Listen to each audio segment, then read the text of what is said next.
tab.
Good morning to everyone who's here in the room this morning as well as joining us via webinar. And welcome to this public meeting of the United States Consumer Product Safety Commission. I want to begin by acknowledging what you all sitting out in the audience can see. There are only 4 of us on the dais this morning. Commissioner Kay could not be here, but he is joining us via phone, and I just want to check that connection. Commissioner Kay, are you there? I am. Thank you, Madam Chair. Thank you. Thank you. So thank you to our audiovisual production specialist, John McGugan, for facilitating that capability. We have one item on our agenda this morning, and it is a hearing to give interested members of the public a chance to provide oral comment on the Cpsc's Notice of Proposed Rulemaking concerning the safety standard addressing blade contact injuries on table saws. As seen as the slide up on the screen, if it goes up, our statute directs us that the Commission shall give interested persons an opportunity for the oral presentation of data, views, or arguments, in addition to an opportunity to make written submissions. A transcript shall be kept of any oral presentations. Let me begin this morning by saying how grateful I am to all of our presenters, both in this first panel as well as our second panel. You have taken time and effort to come here and provide us with your insights and your expertise. And I just want to assure you that your input to this agency and your expertise in this issue is invaluable to all of us here on the dais. To begin, I just want to go over kind of the rules of the road for this morning's public hearing. Presenters have been divided into 2 panels, 5 each in a panel. Each presenter will have 10 minutes to deliver their comments. Our acting secretary, Ms. Alberta Mills, will keep track of the time, and I want to thank Ms. Mills, Ms. Hammond, and the Office of the Secretary for their assistance today. I would just respectfully ask that our presenters watch the lights in front of yourselves, and when the light is yellow, it indicates you have 1 minute left. After all of the panelists have presented, commissioners will have 5 minutes to ask questions. And in the interest of time and respect for all of our panelists, I want to make every effort to stay on time so everyone can meet whatever obligations they may have. If the commissioners determine one round, if 5 minutes is not enough, we will go another and another. So we will just make sure that the commissioners have an opportunity to ask any questions they may have. I apologize in advance if I have to gavel down on anyone during your testimony, especially to my colleagues, but I do want to be cognizant of everyone's time. We will keep the record open until August 16th. If you have something additional you want to comment or you would like to supplement whatever testimony you presented this morning, please feel free to do so. Any supplemental materials will be added into the record and made a part of. With that, we will begin with our first panel. And our first panel includes Mr. John Harkrider from Axon, Veltrop, and Harkrider LLP, Ms. Barbara Guthrie from Underwriters Laboratory, Dr. Stephen Gass, SawStop Inc., Ms. Sophie Miller and Mr. Jacob Yarborough, who are going to split their 10 minutes from the George Washington University Regulatory Studies. Welcome to all of you, and Mr. Harkrider, if you would begin, please. Great. Thank you very much for this opportunity. I am a veteran of the, among other things, the Department of Justice, and so I am a big fan of public policy. And I want to commend the Commission for the transparency and the process today and throughout in terms of both keeping the public informed as to what I think is a really important public policy issue, as well as allowing industry, consumers, innovators, implementers, and other people a forum to set forth their views. So thank you very much for that. I have a lot of experience in standard setting. I have represented both innovators like Google as well as implementers like Google. I have represented a lot of firms like Motorola who have been in the middle of the smartphone wars, which is a really good example of some of the issues that actually come up with standard setting. I will disclose as well that my sister used to be the outside general counsel for the IEEE. I have testified before the European Commission. I have testified before the FTC. I have given presentations to the IEEE, and I've written extensively on this subject. I also negotiated the FTC settlement with Google and Motorola, which set forth a series of procedures to resolve FRAND disputes before a firm is allowed to get an injunction on a product that implements a standard essential patent. So with that as a little bit of background, I want to say that, okay, it's up on the screen now. So there are three obstacles, I think, that history shows with respect to implementation of very valuable technology that happens to be standardized. And it's important to understand that these barriers are very natural barriers. They're not because of the bad faith of one side or the other. They just come from the fact that parties have different commercial interests.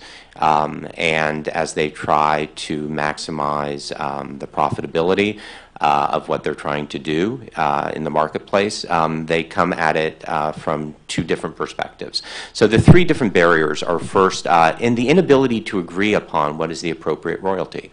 In the context of standard setting over the last 7 years or so, probably the biggest ongoing dispute has been the royalty base, whether the base should be the end device or whether the base should be the smallest sellable unit.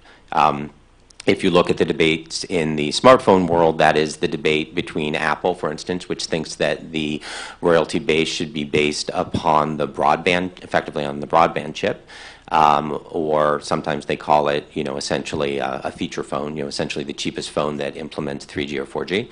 And if you look at it from the perspective of a company like Qualcomm, they argue that it should be based on the end device.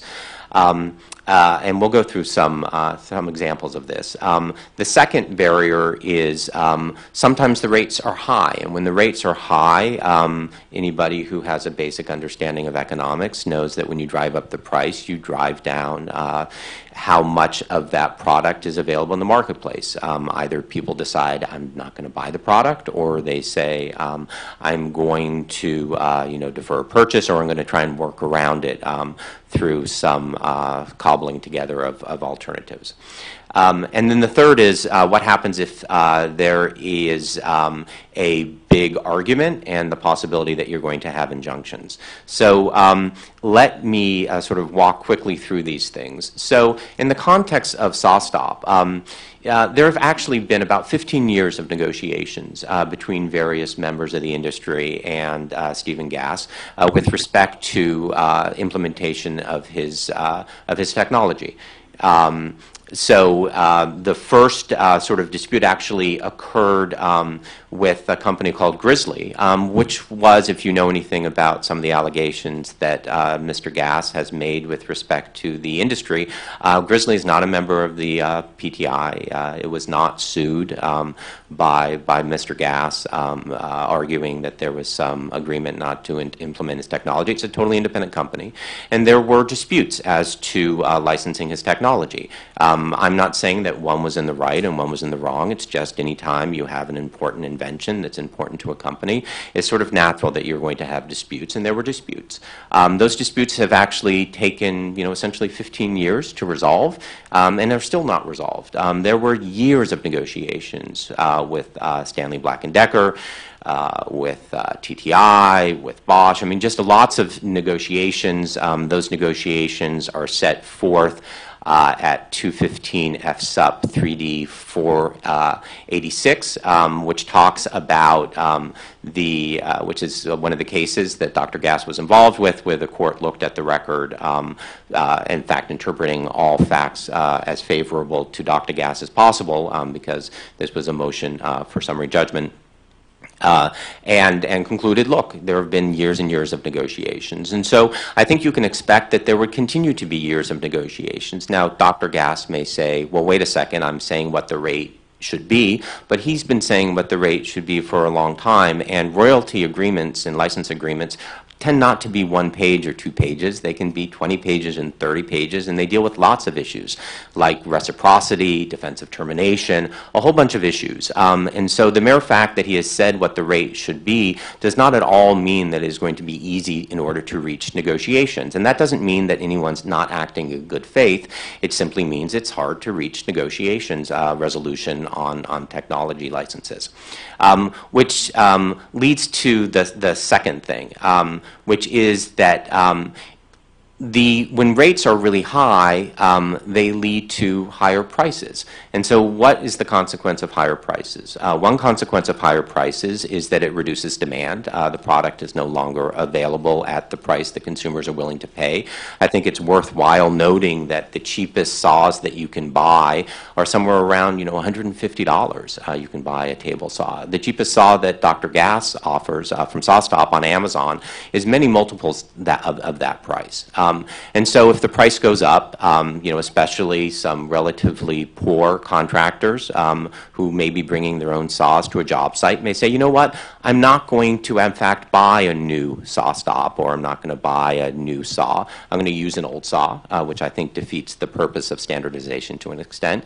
Or what I'm going to do is I'm going to take a circular saw and turn it upside down and use it between sawhorses, which is something that is actually used on job sites, which is extremely dangerous. And so I think, citing some of the testimony that's found at 82 Fed Reg 22190, see that the price for the least expensive bench saws now available are expected to more than double to $300 or more. That's a really big impact on price. And so we shouldn't just think of, oh, gee, the tool makers will have less money. I think it's important to think, well, wait a second. Consumers may actually be deprived of a technology that we all think is actually a really important, valuable technology. I don't think there's a dispute about that. I think the dispute is the conditions under which it should be standardized and whether it should be, for example, on all saws. And so you see on sort of the next slide that old equipment can actually be very, very unsafe. You see the statement that you see from Commissioner Moharovic, and you see that consumers seek to decrease their costs in ways that substantially increase their risk, and you have a number of consumers following these terrible suggestions will surely grow. And so that's a concern, not about profitability of table saw companies, but rather a concern about the safety of consumers. Now, the last issue, a really important issue, is the inability to invent around. Now, all standard setting organizations, at least that I am aware of, use essentially FRAND as a prophylactic rule. And essentially what that means is that you need to put a FRAND commitment on patents that are or may be essential. Not that they are essential, because of course patents are probabilistic rights, which means when you go to court, you have no idea what a court is going to say.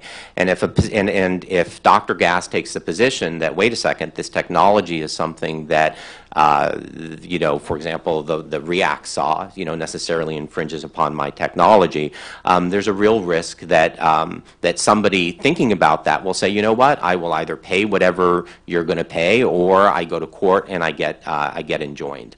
Now, really importantly, are two really important points just to sum up. The first is that we are not asking the Cpsc to set a FRAND rate at all. In fact, I would argue respectfully, if you have a mandatory standard without a process to determine the FRAND rate, or without a FRAND commitment, you in fact will be setting a FRAND rate. You will be setting a FRAND rate at 8% of the end device. There is lots of precedent out there for FRAND rate determination actions. That is actually what is required under the FTC order with Motorola, is a FRAND rate determination action. If you look at Microsoft versus Motorola, they in fact determined what a FRAND rate would be, and they determined that getting using the royalty base as an Xbox as the end device was in fact improper. So in sum, all we are asking is that Dr. Gass disclose which of his patents are or may be essential, that he give a binding agreement to charge a fair, reasonable, and non-discriminatory rate, and that he forego injunctions against licensees who are willing to pay that FRAND rate, which is standard public policy and standard setting. Thank you very much. Thank you, Mr. Harkrider. Ms. Guthrie. Good morning, Acting Chairman Burkle and members of the Commission. My name is Barbara Guthrie, and I'm Vice President and Chief Public Safety Officer for Underwriters Laboratories. I am honored to have this opportunity to speak with you today on the Commission's proposed rule to establish a safety standard addressing blade contact injuries on table saws. Underwriters Laboratories is a science-driven, not-for-profit 501c3 organization that for over a century works to advance knowledge to address the important and emerging safety, security, and sustainability challenges of today's world. Through our scientific focus area, we conduct independent research and analyze safety data. We convene experts worldwide to address safety risks. We share knowledge through safety education initiatives and develop standards to guide the safe commercialization of evolving technologies. By bringing the science of safety to the fore, UL fulfills our mission of promoting safe living and working environments for people everywhere. Let me begin by saying that UL wholeheartedly supports Cpsc's efforts to mitigate the risk of blade contact injuries associated with table saws. Despite all efforts to improve their safety, table saws continue to inflict horrendous injuries to fingers and hands to the tune of 11 amputations per day in the United States. That's over 4,000 amputations a year. Each one a lifelong, agonizing, painful event. For over a decade, UL has been working on reducing blade contact injuries from table saws. In 2001, UL formed a table saw guarding ad hoc group to address concerns raised by the CPSC relating to table saw injuries. A series of new standards and requirements were added to what is referred to now as the legacy standard, UL 987, the standard for stationary and fixed electric tools. The new requirements included improvements to blade guard constructions and the additions of riving knife and riving knife separator combinations to reduce kickback. In 2011, UL established a table saw working group composed of CPSC staff, safety experts, industry representatives, engineers and scientists from UL to focus on 2 points: hand approach velocity and acceptable levels of injury based on depth of cut. Medical experts on hand injuries were also consulted in this process. UL subsequently published a research report in October of 2013 on hand and finger injuries due to blade contact. In parallel with the working group's efforts, UL's research staff developed a surrogate finger probe for repeatable and reproducible testing of the performance of active injury mitigation technology, or AIM technology, resulting in the publication of a second research paper in February of 2014. As CPSC rightly acknowledges in the NPR, on 2 separate occasions, the UL Standards Technical Panel for Stationary and Fixed Electric Tools considered proposals to add Ames technology to the table saw standards. These proposals were based on the research and testing performed by UL, taking into account the state-of-the-art table saws in 2015 and 2016. The first proposal would have added Ames requirements to the aforementioned UL 987 standard, while the second would have included requirements as part of the successor standard, UL 62841-3-1, electric motor-operated handheld tools, transportable tools, lawn and garden machinery, Part 3-1, particular requirements for transportable table saws. Unfortunately, each time the ballot failed to achieve votes necessary to establish consensus. UL is extremely dissatisfied with this outcome. That is, standards that continue to rely upon passive devices and the actions of consumers to provide protection. The use of active technology to mitigate injuries is far from new and has a proven track record of reducing injuries, preventing deaths, and limiting property loss. Active technology to mitigate injuries makes the United States, our world, a safer place. Permit me to explain. By measuring the current leaving a power source and comparing it to the current returning, ground fault circuit interrupters, GFCIs, shut down the power source when they detect an imbalance because current leaks and finds an unintended and undesirable path, such as through a person. GFCIs are active technology that mitigates risk of electric shock. Upon detection of water contact, an automatic firing mechanism activates, piercing a CO2 cylinder. The carbon dioxide gas coming out of the cylinder inflates a bladder, enabling buoyancy, and the flotation device becomes a life jacket. Thanks to active technology, life jackets prevent drownings. 2 spring metal arms are held together by a heat-sensitive plug. When the plug is intact, the springs arms are locked together, serving as a clamp, keeping a pipe closed. When hot gases from a fire swirl towards the ceiling, reaching temperatures of 160 degrees, the plug releases, allowing 2 metal arms to swing open and water to flow. The fire sprinkler is activated. Active technology and fire suppression, a sound safety solution. Sensors detect an impact, sending an electrical signal that triggers the ignition of a small amount of igniter compound. It takes only 3/100ths of a second from the time of impact, detection, to time the airbag is fully inflated. Active technology in cars reduces the severity of injuries and saves lives. Devices located opposite one another are equipped to detect an obstruction. One device transmits an infrared light beam while the opposite device receives it. If the invisible beam of light is interrupted, a signal is sent to a powerful motor commanding it to stop and reverse its large, heavy load, preventing the obstruction, potentially a child, from being crushed to death. Active technology in garage doors, a blessing. When available in the marketplace, active technology has, throughout time, effectively and reliably prevented untold numbers of injuries and deaths. It is inconceivable to me how we as human beings would not do all we could to implement such technology. Active technology saves property, lives, and limbs. As public servants of safety, UL adamantly supports the use of active technology to mitigate injuries and applauds all those who work to make this a part of the fabric of our lives. As an organization driven by our safety mission, UL is committed to promoting and advancing solutions with demonstrated efficacy.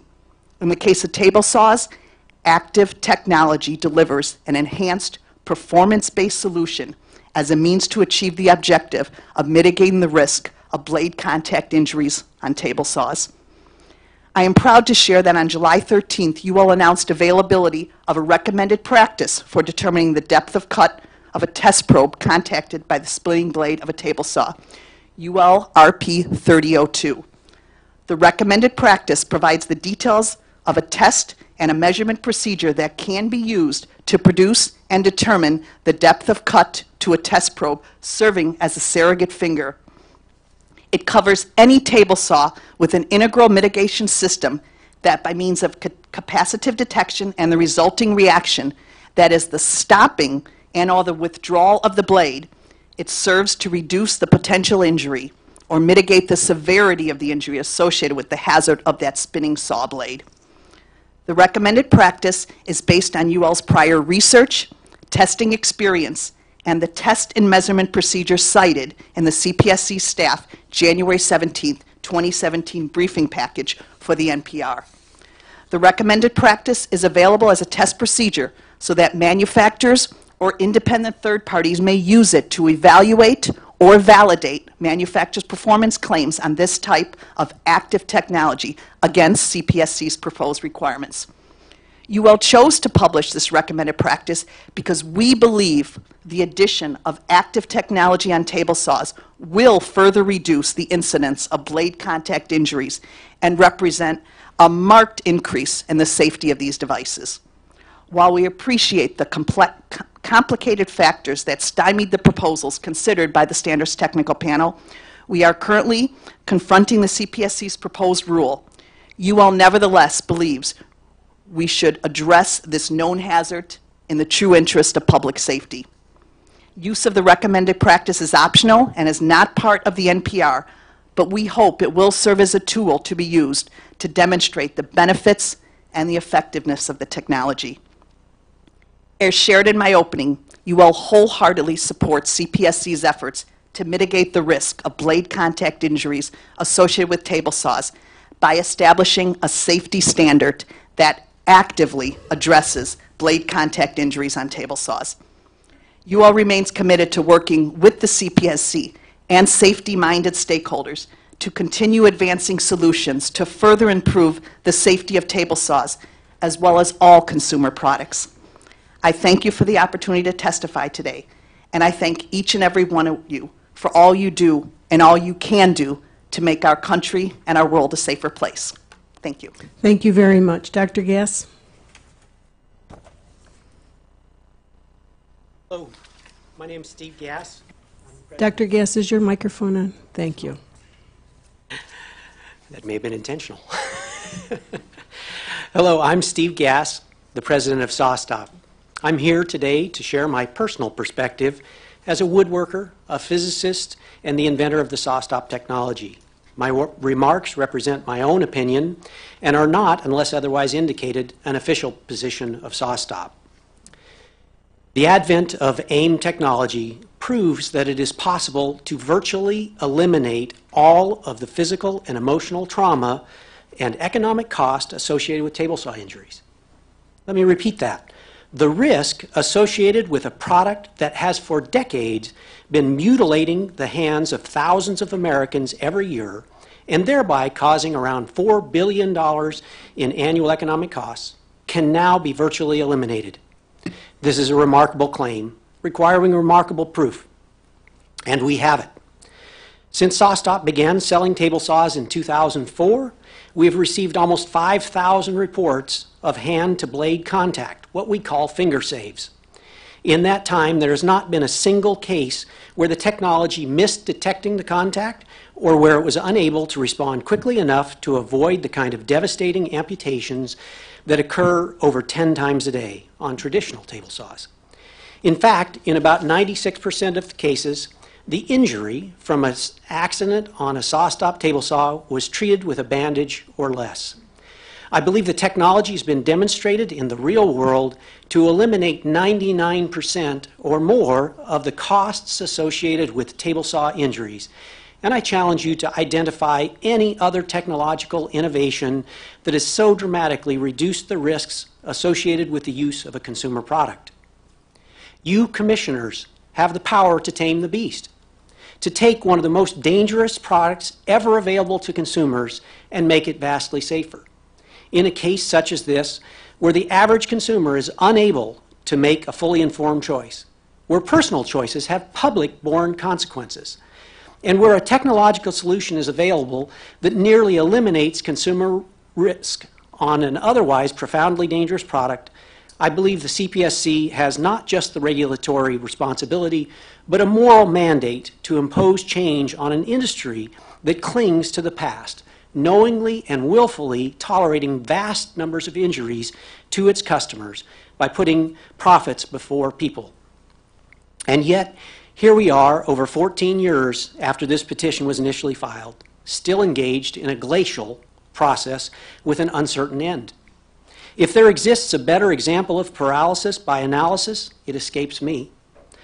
After more than a decade of studies, ineffective voluntary standard changes, and the demonstrated effectiveness of SawStop saws to prevent injury, we've apparently moved one by one past the industry's litany of excuses for failing to implement Ames technology on their machines.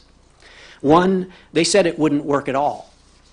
2, they said it wouldn't be effective in many accidents, such as slip or kickback. Then they said a new guard design would solve the problem. Then they said it would work only on cast iron saws. Then they said it would only work on big benchtop saws. In each case, the industry was wrong, and time has proven each of these excuses false.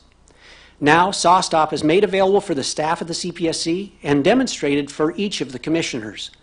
A pre-production prototype benchtop saw that weighs approximately 45 pounds and will sell for approximately $400. This production the production process for this small saw with Ames technology, utilizing the same proven technology as SawStop's other saws, has already begun, and we expect to begin sales around the end of the year. This final type of saw demonstrates that Ames technology is applicable to all table saws, from the largest cast iron saws to the smallest benchtop models. At the same time, the data is in with regard to the utter ineffectiveness of the industry's new guard to prevent injuries. 7 years after the standard requiring that guard went into effect, injuries have remained essentially unchanged. And now the industry is left with only the most tenuous possibility that perhaps a spinning blade on a table saw of one type or size or material is somehow profoundly more dangerous than the same blade on a different table saw. Since the industry hangs its hat on this last slender reed, we apparently need to delve into this issue as well. Industry data and Cpsc accident statistics show that the overall accident rate on table saws is about 1 in 150 annually. Based on only the self-contradictory answers to badly drafted survey questions, the industry now suggests that cast iron table saws account for a wildly disproportionate share of table saw injuries, about 40 times the rate of benchtop saws. Based on the real-world data we have, this is not the case. Using the last 12 months as an example, there were approximately 90,000 SawStop cast iron table saws in use. If the accident rate on those saws was 1 in 26 per year, as the industry would suggest, then we would have received about 3,500 accident reports over that time. Instead, SawStop has received fewer than 800 such reports, in spite of the fact that a large proportion of saw-stop saws are used in schools and businesses where the reported accident rate is about twice what we see in the consumer category.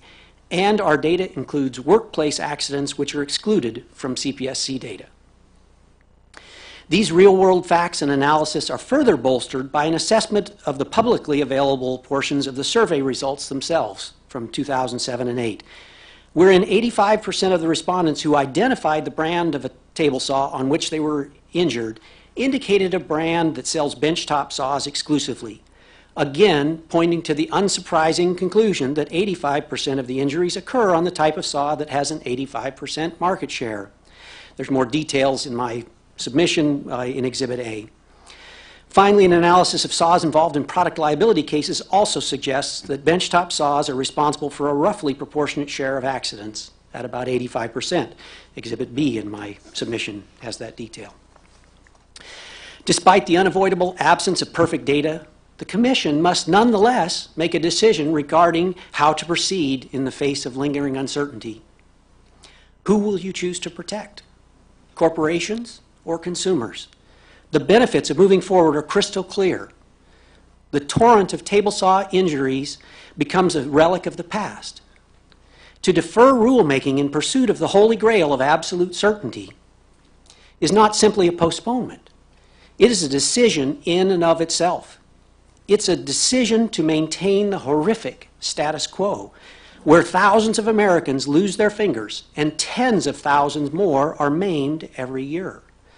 It is a decision to protect powerful corporations against a small and improbable risk, while consigning consumers to an absolutely certain future of ghastly injury at a cost to U.S. citizens of approximately $4 billion per year.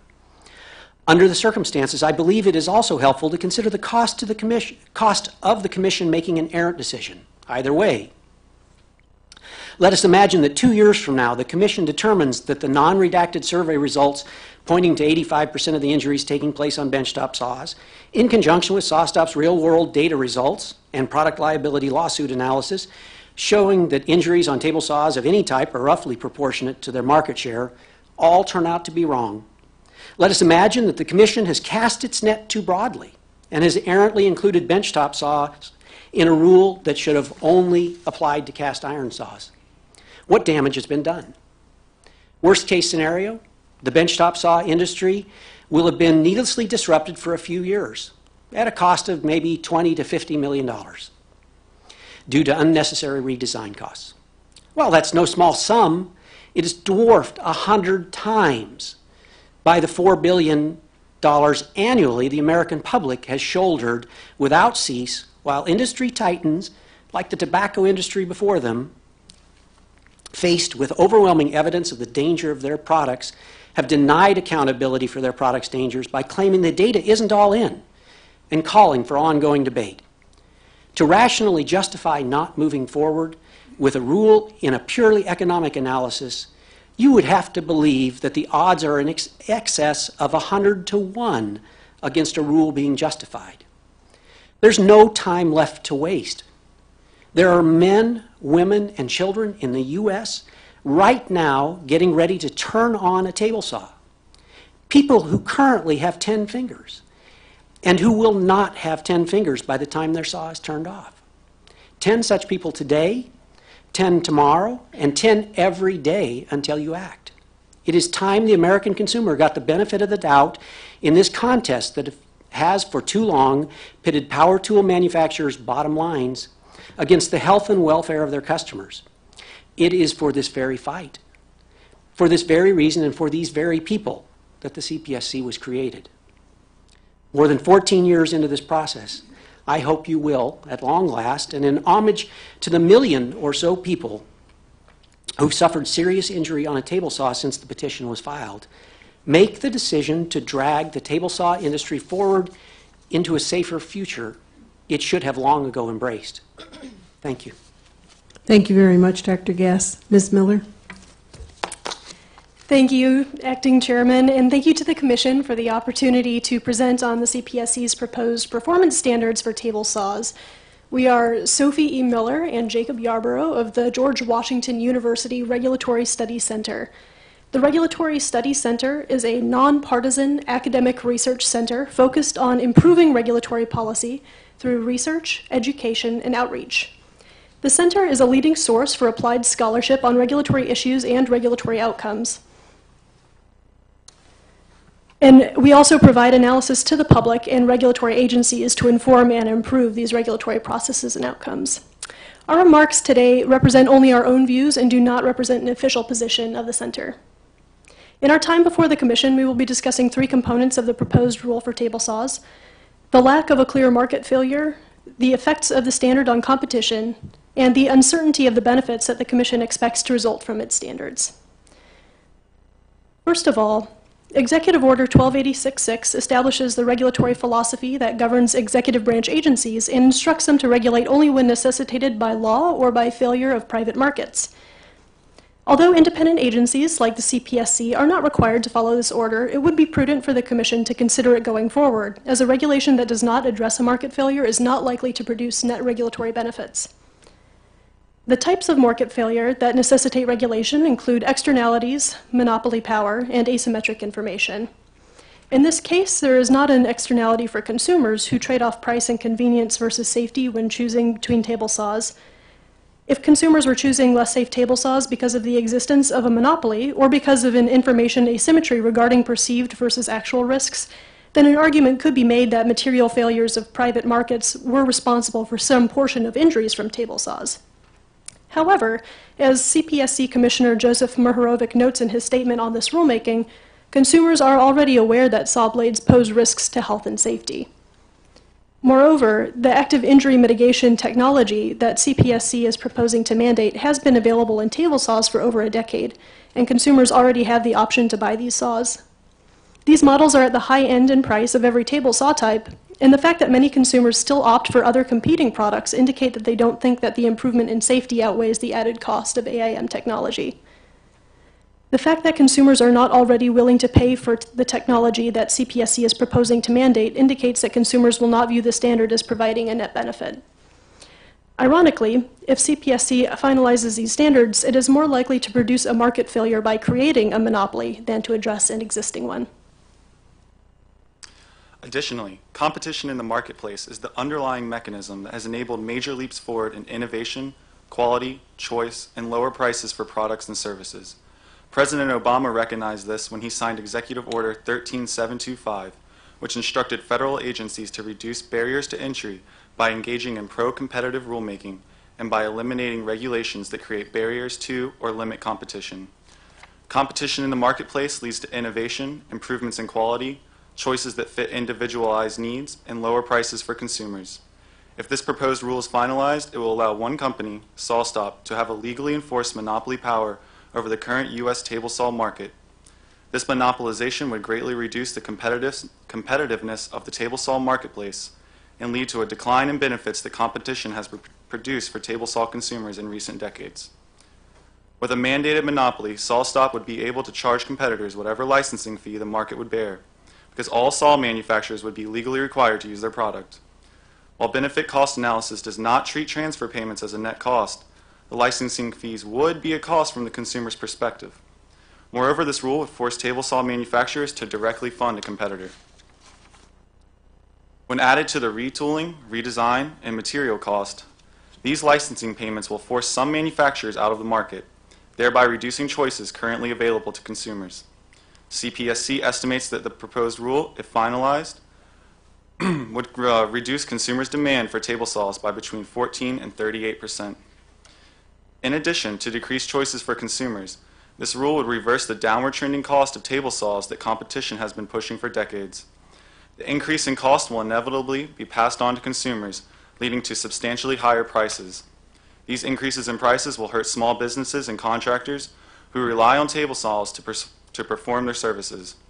Not only will this proposed rule reduce consumer choice and hurt their wallets, but it will also reduce users' productivity by almost doubling the weight of job site saws used by many small businesses and contractors.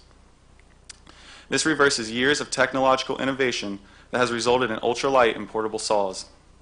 These increases in weight will greatly reduce consumer utility and productivity.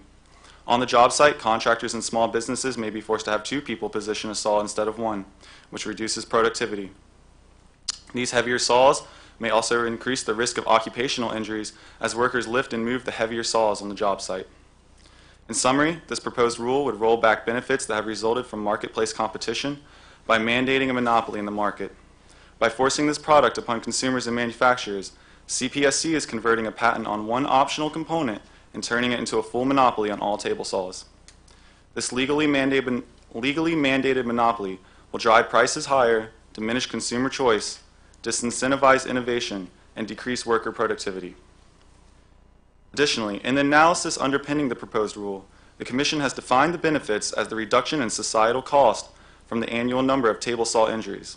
However, the annual cost due to injury and the benefits that would result from AIM implementation are likely overstated because Cpsc uses jury verdict awards to estimate intangible pain and suffering cost and uses unrealistic risk reduction assumptions. The Commission has relied on an injury cost model to estimate pain and suffering, which uses jury awards in product liability cases to estimate non-monetary injury cost. Because these data only apply to cases which were adjudicated in court in which defendants were held liable, these results may overstate the benefits that consumers would realize from preventing self-inflicted injuries. Alternative compensation systems, such as no-fault insurance and state workers' compensation, often result in lower payments for injuries. The exclusion of cases that were settled out of court and were solely the fault of the user may lead the Commission to overstate the societal cost of table saw injuries. In addition to overstating these injury costs, Cpsc's risk reduction assumptions from implementing AIM technology are ambitious. The Commission assumes that risk will be reduced by 70 to 90%, where all major injuries are turned into lacerations and all lacerations are turned into no treatment injuries. This is unrealistic given that many older saws will continue to be in use many years after the rule is implemented, and due to price increases, many people will continue to use their older, less safe saws for longer. Both factors will allow for significant major injuries to occur long after the rule has been implemented. The risk assumptions are still further unrealistic when considering circumstances that require the AIM tech system to be disabled, such as when conducting conductive material or damp wood. Although voluntary standards for the table saw safety features exist, Cpsc justifies its new standard by citing examples where users remove the blade guards and safety devices. However, this rule will not eliminate the scenarios when guards will need to be removed or when AIM system needs to be turned off. The combination of older saws being in use for many years after the rule and conditions existing when AIM systems need to be turned off undermines the Commission's risk reductions assumptions. That'll be it. Thank you all very much, and we will begin the Commission's rounds of questions. I will begin. Mr. Harkrider, I guess what I'd like to hear from you this morning is, based on the testimony you've presented, in your opinion, do you believe that a FRAND agreement would be the most appropriate way to advance this rulemaking? Yeah, absolutely. And obviously, you know, my comments are on a very narrow issue, which is the existence of a FRAND commitment, and shouldn't be interpreted as, you know, broadly endorsing standardization generally. But if the Commission decides to standardize, I think it's striking that each one of the barriers that we've identified to implementation, the inability to agree upon a FRAND rate, unreasonable rates driving up price, and injunctions is solved. You just look at the smartphone industry. There have been 10 years of disputes, and yet everyone is able to use, you know, an iPhone that is using 3G and 4G.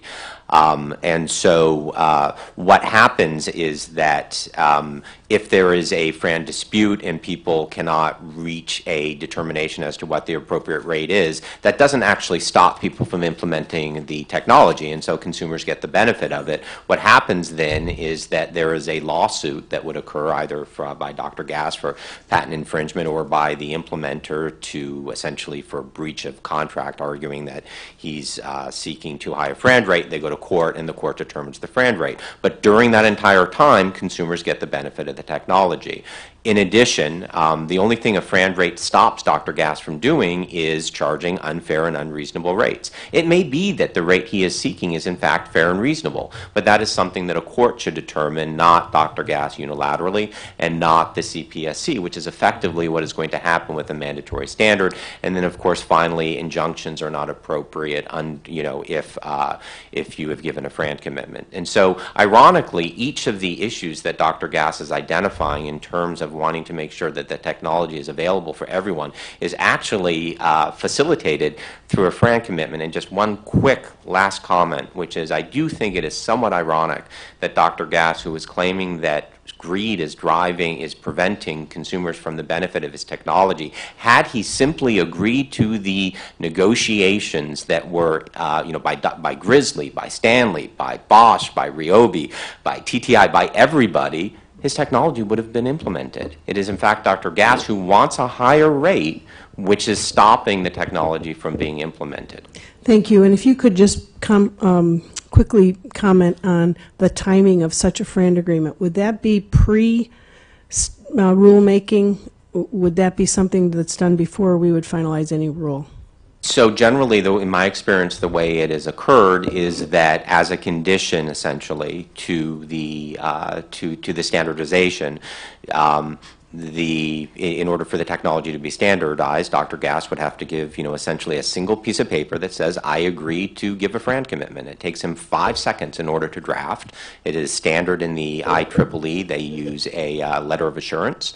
It takes 5 seconds to fill it out. There are literally tens of thousands of letters of assurance before the IEEE, and so it's a very easy thing to do. It does not, in fact, require determination of the FRAND rate. That's the important thing. The Cpsc will not be required to determine the FRAND rate, nor will a determination of the appropriate rate be necessary in order for implementation to begin. Thank you very much. Ms. Guthrie, you gave several various examples of technologies that were proved to be extremely successful in preventing any injuries. Of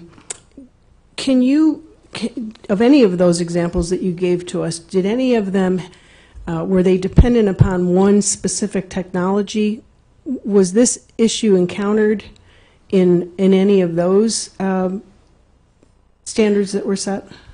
Well, I think one of the greatest examples is definitely garage door openers, which I think many members of the Commission remember back in the early 90s when we had 3 terrible children fatalities because of the garage doors responding effectively but coming down on children. And through research done at Underwriters Laboratories in cooperation with both Cpsc present and the garage door manufacturers present, recognized what was called the mom panic mode.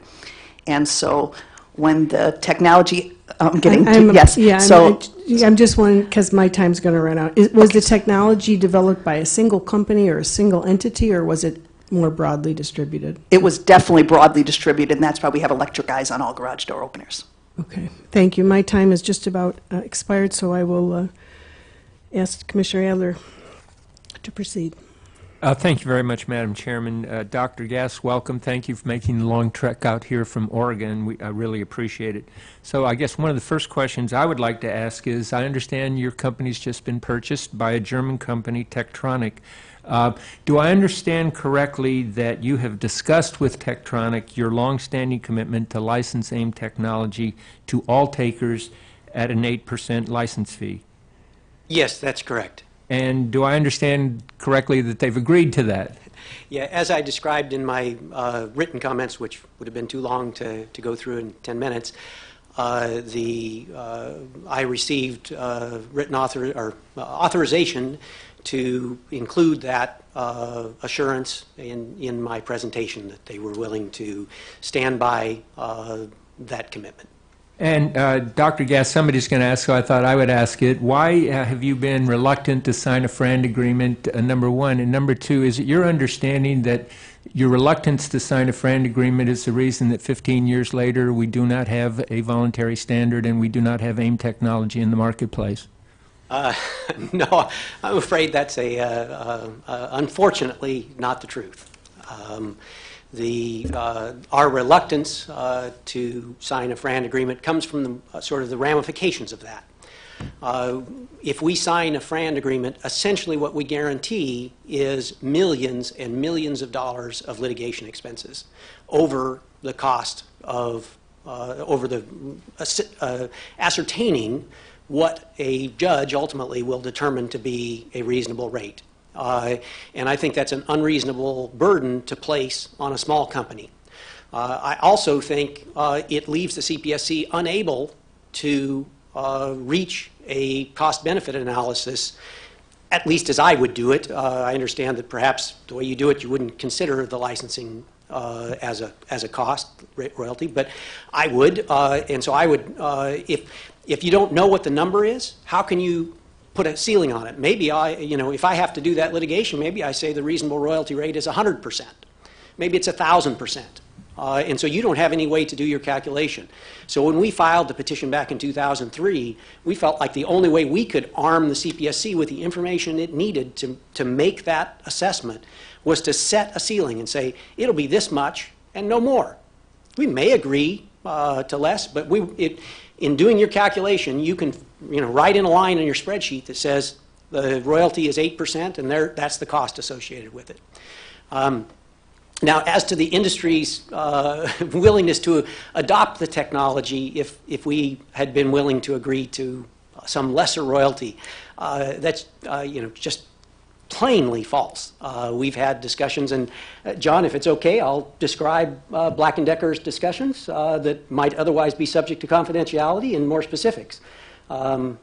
If you represent Black & Decker, can you agree to that? I do represent Black & Decker. There is an existing non-disclosure agreement between the two companies. My client is not here. I'm more than happy for you to, I think, generally describe things, but I don't know if I can waive that NDA. I mean, why don't you start talking? I'll say if there are any issues. All right, well, you stop me if I say something you don't like. So when we had discussions with Black & Decker, they had agreed to essentially the last round of discussions, they'd agreed to an 8% royalty rate. That wasn't the terms we'd disagreed on. It had to do with the specifics of they wanted us to actually manufacture the components for them and be a supplier to them. And that we weren't in that business, and I didn't understand that business and was afraid to get involved in something I didn't understand like that. But it wasn't the royalty rate that, in fact, was the bar. Is that okay? Yeah, I mean, if I very, very quickly. I think, make it quickly because I do. Yeah, no, I understand that. The 2 points are actually significant. The first is that the dispute was over being able to actually buy a smaller component that would be manufactured by Dr. Gass, which actually sort of illustrates that there is a smallest sellable unit that is available. And then second, of course, we need to recognize that those negotiations are occurring under the threat of possible mandatory standardization and an injunction, which is the prototypical example of holdup. Thank you very much. Ms. Miller and Mr. Yarborough, first of all, welcome to you. Mr. Yarborough, I wish I were as composed when I was a student as you are, so you did a very fine job. So thank you for doing that.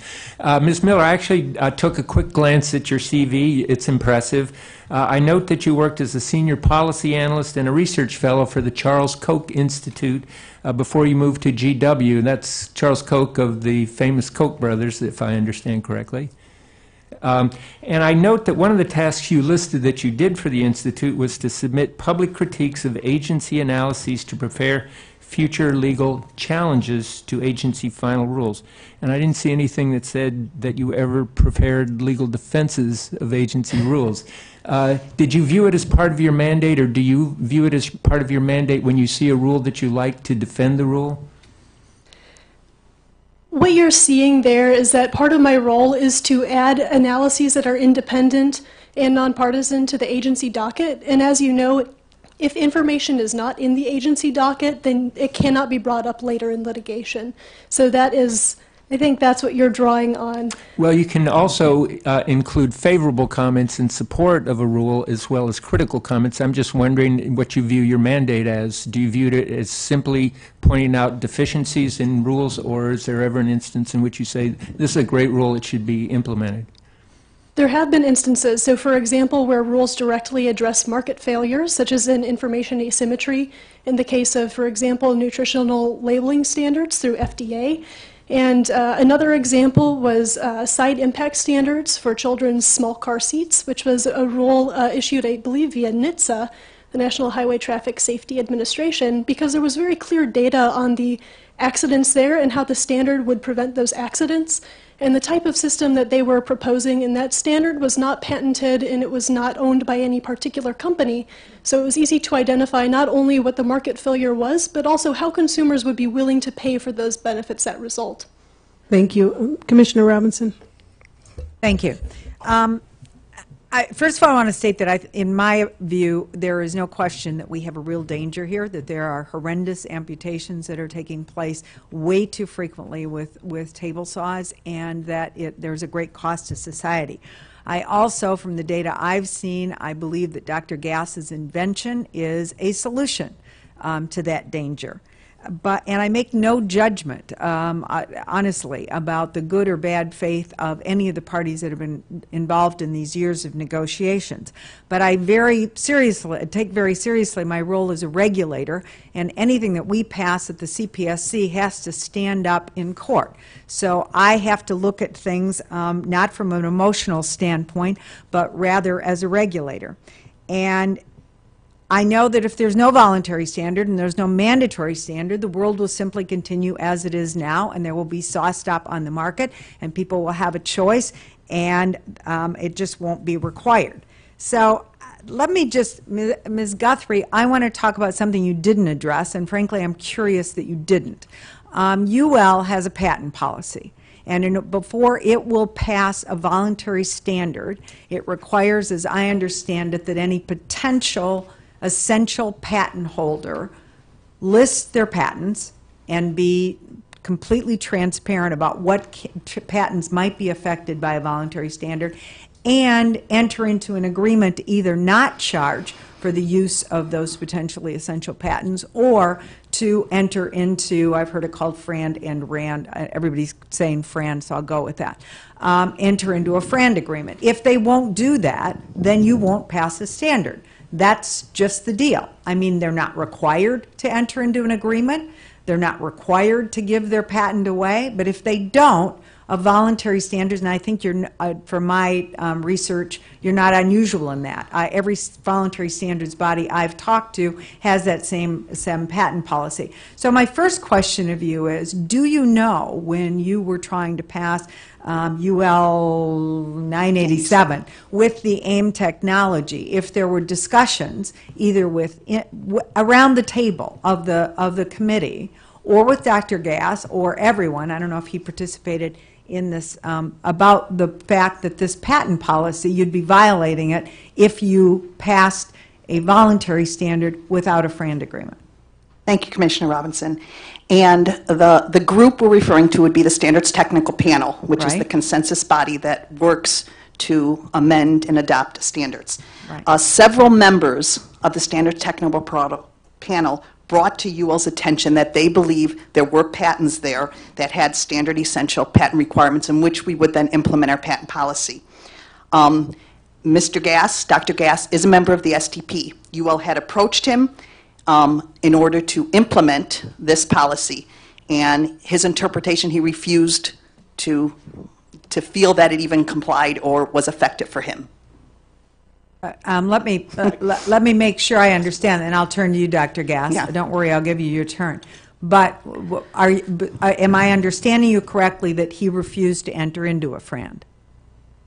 He refused to provide the information as requested by the patent policy, claiming that there was no potentially essential patent? Yeah, so several members brought it to UL's attention.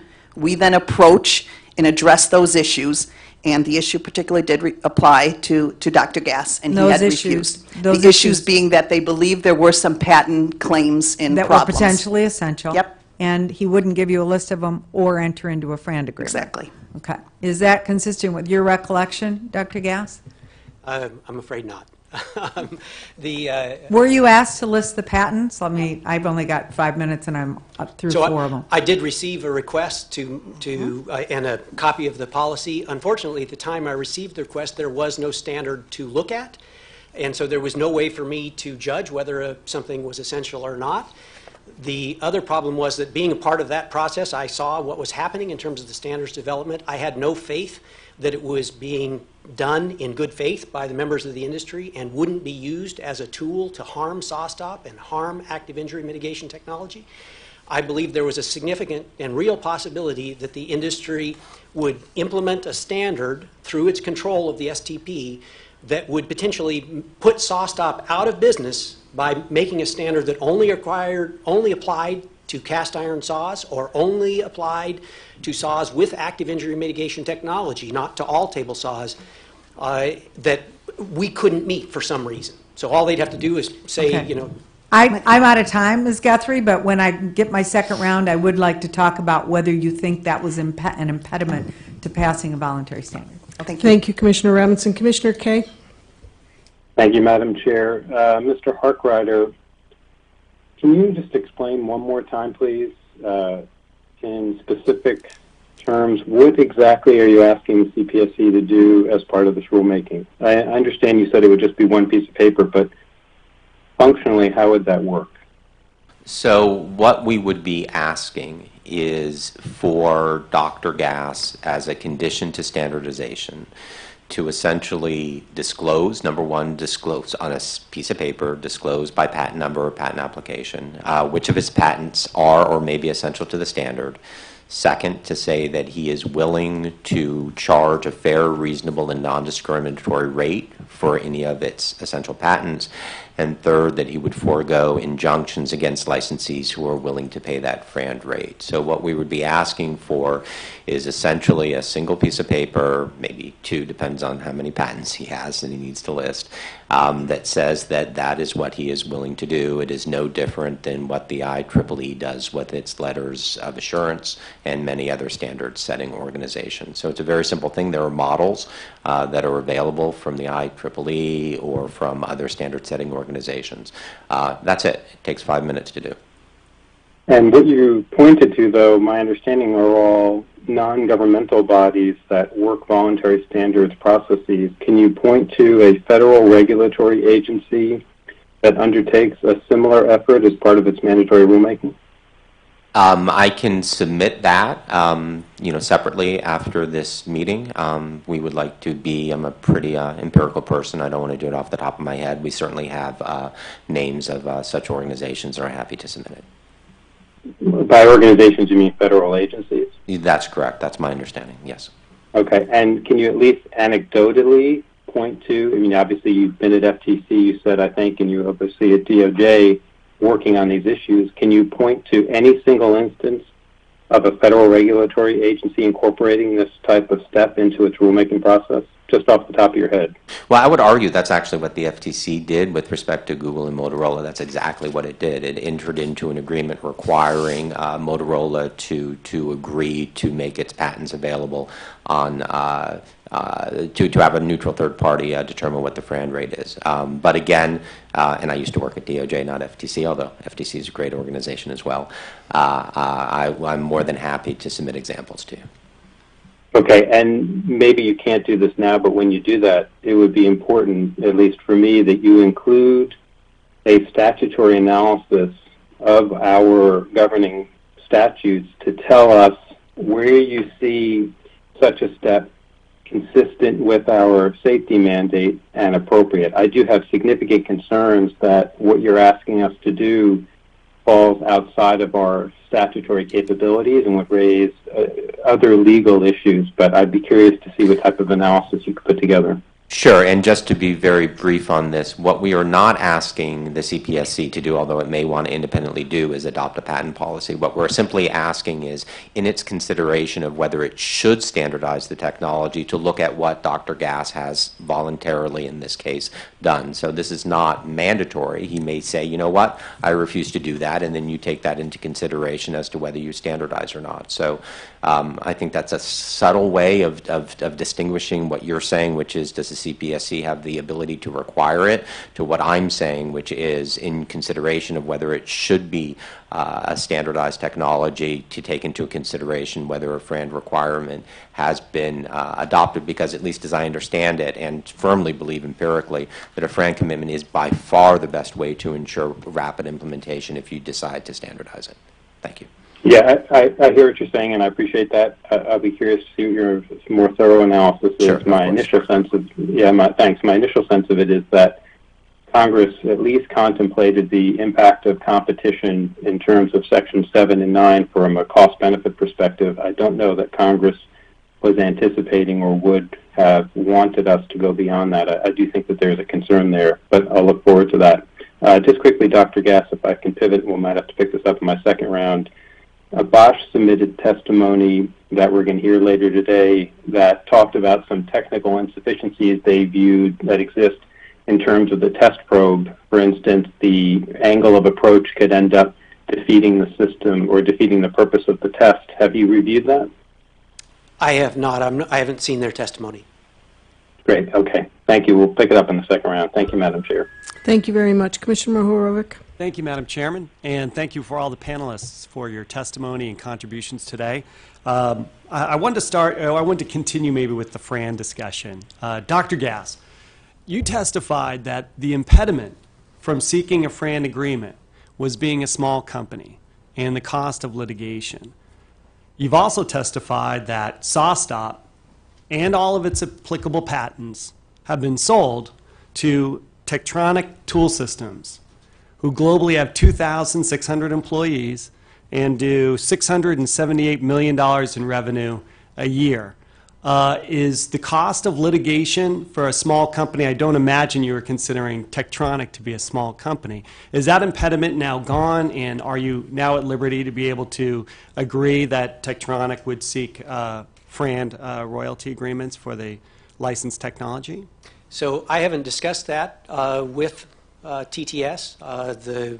I discussed the issue of were they willing to adhere to, continue to allow me to continue to represent that SawStop would make the patents available at the 8% rate as described in the petition in 2003. I haven't discussed the other. My personal opinion, I would recommend to them not to agree to a FRAND process, because I believe that's large or small. It's untenably expensive for SawStop on its own to do that.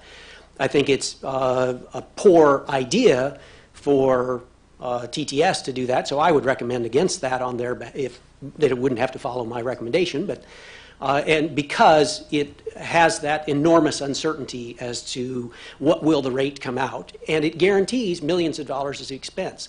This is not a billion-dollar industry like the phones, where a few $1 million or $10 million in litigation expenses are insignificant relative to people's annual sales or profits even.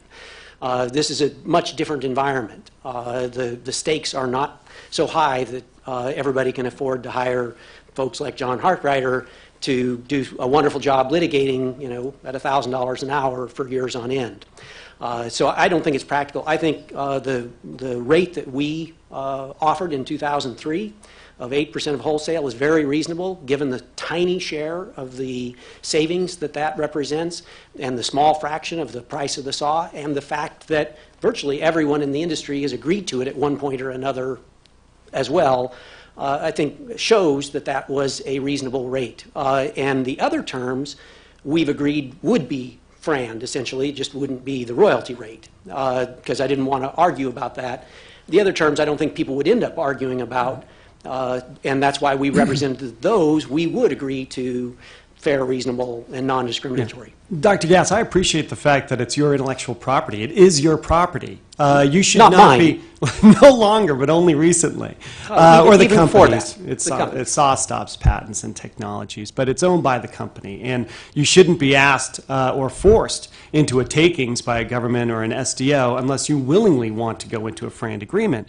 But in your unwillingness to agree to a FRAND agreement, you either lack confidence in the U.S. courts to come out with something that is fair, something that's reasonable and something that's non-discriminatory. So you're now on the side of, I want something that's not fair, unreasonable, and discriminatory. And that's what makes it very difficult in terms of the appeals that you're making in terms of wanting to see this technology extended throughout the product line of all table saws. I only have a minute, Ms. Guthrie, and thank you for your testimony, but I wanted to get on the record a conversation that I had with the Chief Counsel of NIST. So that's the National Institute of Standards and Technology, Henry Wixson.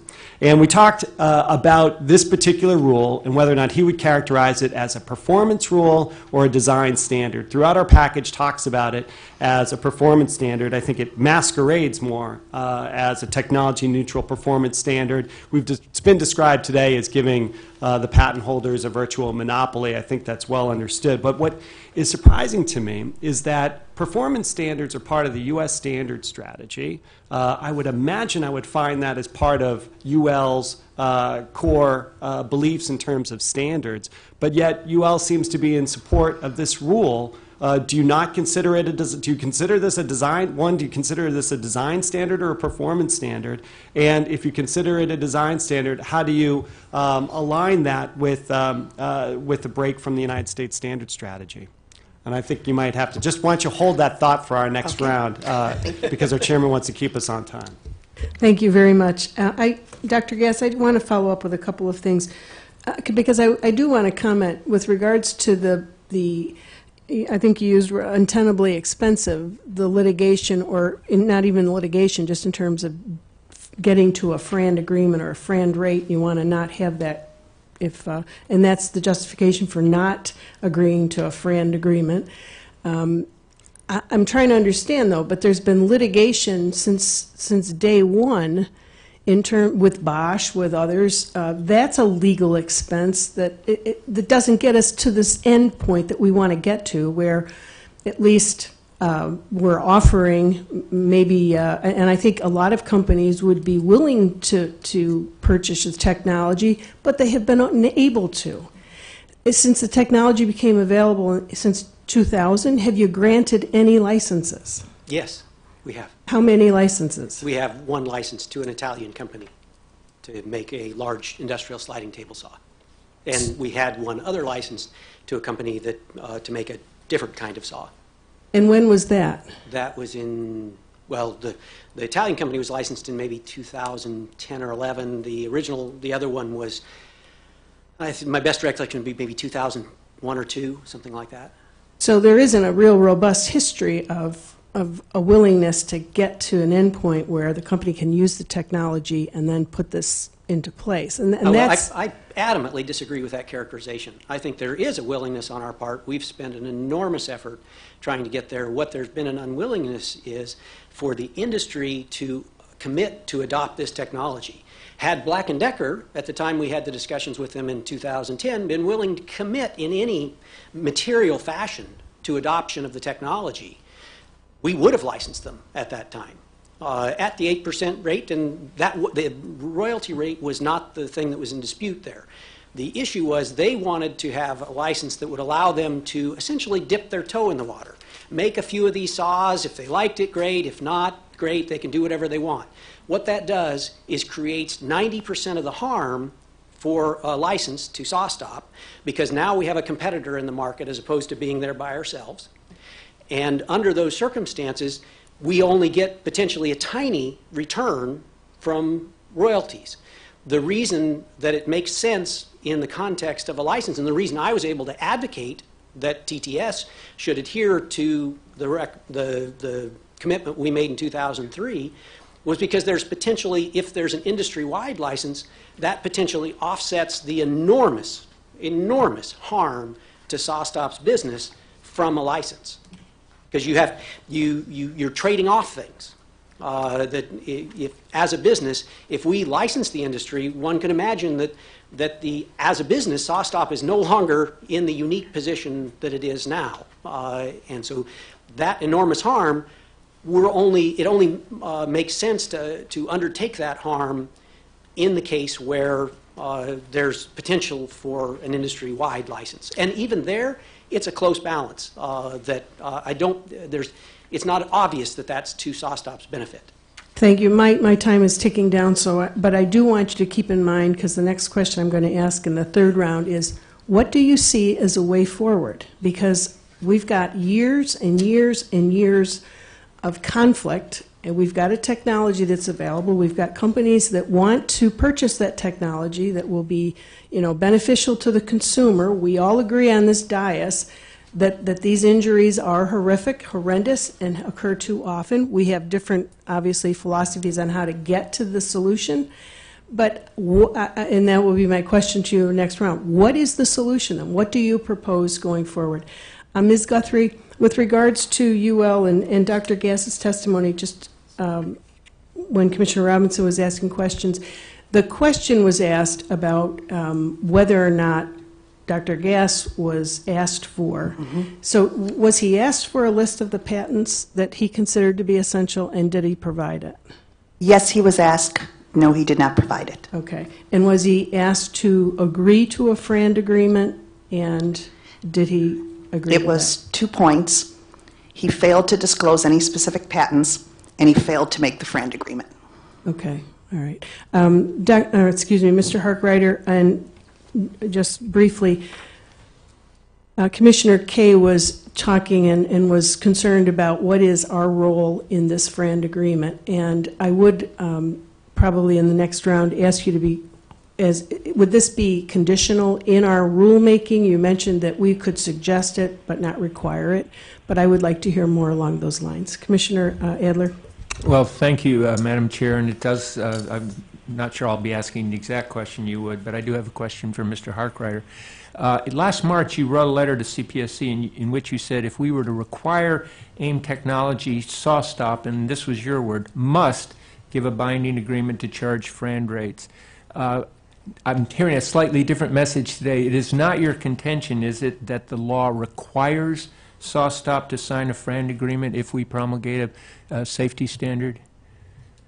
So I want to be very careful. So in terms of, I am looking for a yes or no, but yes, no, I understand that. So what I'm saying is that in consideration of whether it should be standardized, an important thing that you should take into consideration is whether he has in fact given a FRAND commitment. That seems to me consistent with your, as I understand it, your statutory mission in order to ensure the widespread adoption of safe technology. Our concern is that in the absence of that, if he does not in fact give a FRAND commitment, you will have a requirement that in order for people to use the technology, in order for people to sell table saws, that they'll need to implement his technology, but they will not be implementing his technology for a series of reasons. And I guess another question I would have, and listening to your testimony, it is interesting. You are not asserting, am I correct, that 8% that SawStop proposes to charge is an unreasonable amount. I think you're saying it might be, it might not be. Am I describing what you just said correctly? I think largely. I mean, we have to keep in mind the distinction between the rate and the base. So I think that it's very clear from our perspective that charging the entire device, which is a cast iron saw or a smaller saw, that base should be the smallest sellable unit. And so I do believe 8% of the wholesale price of the large base is not a FRAND rate. I am indifferent as to whether 8% on a smaller sellable unit is FRAND, but my general view is that that should be determined by a court, not by either unilaterally Dr. Gass or respectfully by the Commission. Yeah, and picking up on this notion of the smallest sellable unit, which I've heard described as SSPPU, you're saying it should be limited to the sensing and braking mechanism, but SSPPU is a controversial doctrine, is it not? And there have been courts that have rejected that. Am I correct in stating that?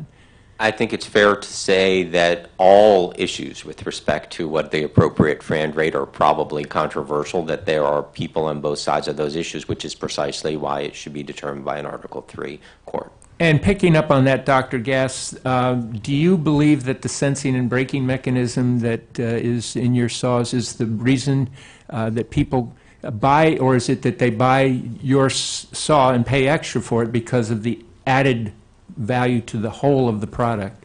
I believe it's the value to the entirety of the product. People buy a table saw, they don't buy a brake and then put it on a table saw. And that's what's driven our sales and allowed us to come to dominate the cast iron saw market. Ms. Guthrie, thank you again for your very animated and active testimony. I thought it was excellent. By the way, the issues related to Friend with respect to Dr. Gass did not prevent UL from moving forward to actually having UL suggest at least and put to a vote of the STP the notion of adopting AIM technology. Am I correct in stating that? Correct. And may I also ask, based on your experience over the years in dealing with UL's support and promotion of AIM technology, if we were to turn this back over to a voluntary standard proceeding, what's your likelihood, what's your sense of the likelihood of AIM technology being adopted in a voluntary standard? I think this needs rulemaking. Thank you very much. I'm trying to find a question I can get out quickly enough, and at this point, I don't think oh, yes, I'm sorry. Dr. Gass, we estimated that the probability of injury reduction was between 70 and 90%. You've looked at that, but listening to your testimony about the 5,000 finger saves, it sounds like you would come up with a higher estimate of the likely probable effect of a safety standard. Do you care to comment further on that in 8 seconds? Yes, I think it's, as I said in my comments, I think it's probably closer to 99% than it is to 90%. It's just been, we just don't have those kinds of devastating injuries that happen on ordinary saws. Thank you. Commissioner Robinson? So, picking up where we left off, Ms. Guthrie, do you believe that Dr. Gass's refusal to list potentially essential patents and his refusal to enter into a FRAN were detrimental to the voluntary standards process? I cannot speak for the STP voting members. They voted it down. I know from UL's side, we believe in the standards voluntary process. We believe in our patent policy. We believe it's fair. I don't think it's appropriate to hold hostage when it's safety, life-saving technology. In that application from UL's side, it has been a barrier to us fulfilling our obligation in the voluntary process. Okay. Dr. Gass, you told us that the reason that you would not list the potentially essential patents, as I understood it, was because you didn't have a standard, so you didn't know if your patents were potentially essential. Now you have a proposed standard in front of you, and it's my understanding from discussions with you that you very much think that the technology that you have multiple patents on is essential, or certainly potentially essential, to meeting the standard that's proposed by the Cpsc. Is that right? I believe potentially, I would say, is fair. One can never speak with absolute certainty on things. Okay, and yet you're still refusing to list those patents or to enter into a FRAND agreement. Well, I think I've actually, I think in 2003 when we filed this petition, we entered into a commitment, I don't know what to call it, to license it under terms that we described, most of which were consistent with FRAN. The only thing we specified specifically was the royalty rate. And I do understand that, but I also have been a litigator for over 30 years, and I understand that there's a dispute, perhaps with respect to the 8%, perhaps with respect to the smallest sellable unit, but certainly one party cannot unilaterally decide what an agreement should be. So the question is whether you are now willing to enter in, to list your patents and enter into an agreement to submit this to a third party if you and the industry that wants to use your patent aren't able to reach an agreement. I'm not authorized to make that commitment now. Okay, and you wouldn't recommend it to Technion, correct? I would not for to Tektronix TTS. Tektronix, sorry. I would not recommend it to them because I don't believe that it's fair to them. So the troubling thing to me, enormously troubling thing to me, is we're being asked to do on a mandatory basis what a voluntary standards committee won't do because you won't either list your patents or recommend that the new owner, Tektronix, list the patents or enter into an agreement. And I fully understand that you are not required to do so, and that's where I started with my questioning in the first round, is you're not required to do so. But if you don't, should we as regulators pass a mandatory standard that creates a monopoly? And I can tell you that, and if we don't, the market just stays the way it is. So I can tell you that when I became a commissioner 4 years ago, that I asked almost immediately, why aren't we doing something about table saws? There are these horrendous injuries. There's this obvious technology that's available, and I was told very easily and quickly by people who wrestled with this issue for years, we don't have the data, and we'd be creating a monopoly. And the data we're taking care of, but absent your agreement to list the patents and enter into a FRAND agreement, I don't know how we get around creating a monopoly. And I do understand, and Mr. Hartwright, I'd be interested in your comments on this.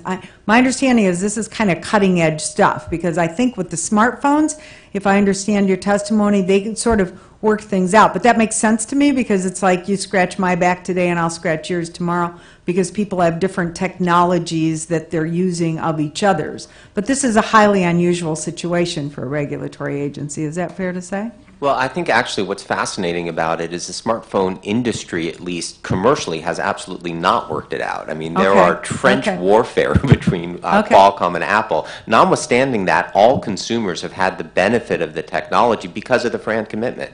It did not prevent the implementation, because they knew that there was a FRAND commitment, and efforts to get injunctions by Qualcomm and others, and Samsung actually, failed in part because of the FRAND commitment. And so it's the best way to ensure, even if there's trench warfare, to ensure that consumers get the benefit, which is, again, consistent, as I understand it, with your mandate. So can you think of any other regulatory agency in your experience that has passed a mandatory standard that would create a monopoly without a FRAND commitment?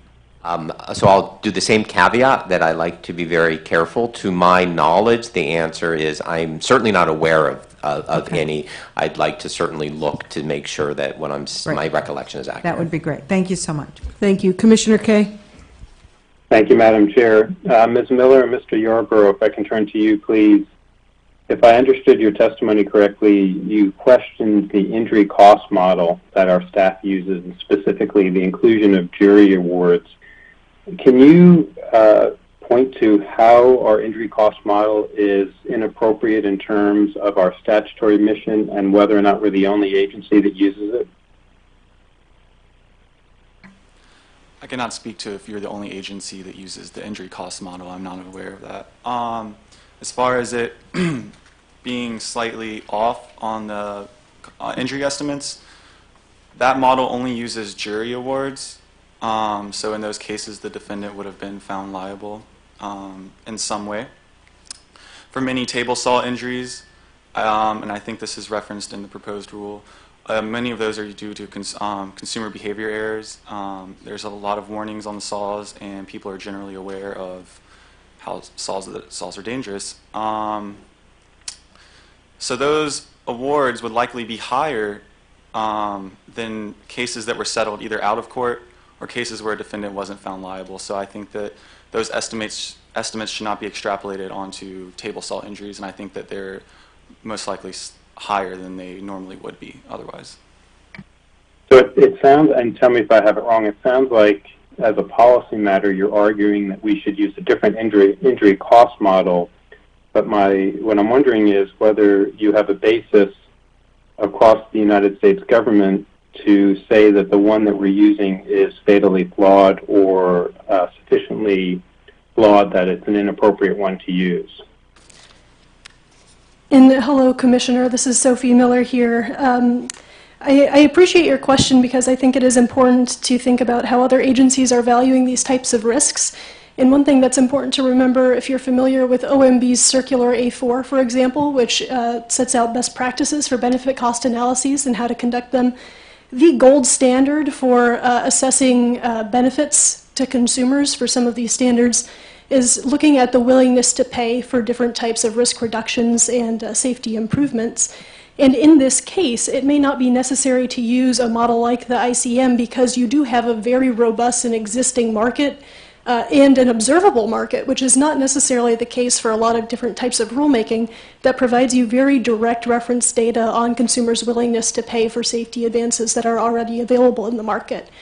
And if you look at consumers' willingness to pay in these markets and you find that there are some consumers who are not willing to pay for those advances, then that in itself is an indication of whether or not those advances are across the board beneficial for consumers. Yeah, I understand that. I think that's slightly different in my mind than what the injury cost model is providing in terms of data. I don't view them necessarily as an either or, but perhaps they complement each other. Another aspect of your testimony involves knowledge that consumers, if I heard it right, consumers have full knowledge of the risks associated with these products. Do I have that correct? What we stated was that if there is an issue with consumers' knowledge, then that's an asymmetrical information issue. And in that case, typically what is recommended as a best practice, such as in Executive Order 1286-6 and also in OMB's Circular A4, if there's an issue with asymmetric information, then the best way typically to address those issues is via an informational rulemaking or some type of rulemaking that does increase that information so that consumers are able to make those better choices. Typically, it's discouraged if the issue is asymmetric information to follow that on with a standard or with a mandate. And when you say asymmetric information, what does that actually mean? Great question. From the economic standpoint, asymmetric information means that one party has knowledge about, for example, the benefits or the risks of a product, in this case, perhaps table saws, but that another party who is subject to some sort of agreement, or maybe a consumer who's making a purchase, does not have that same information.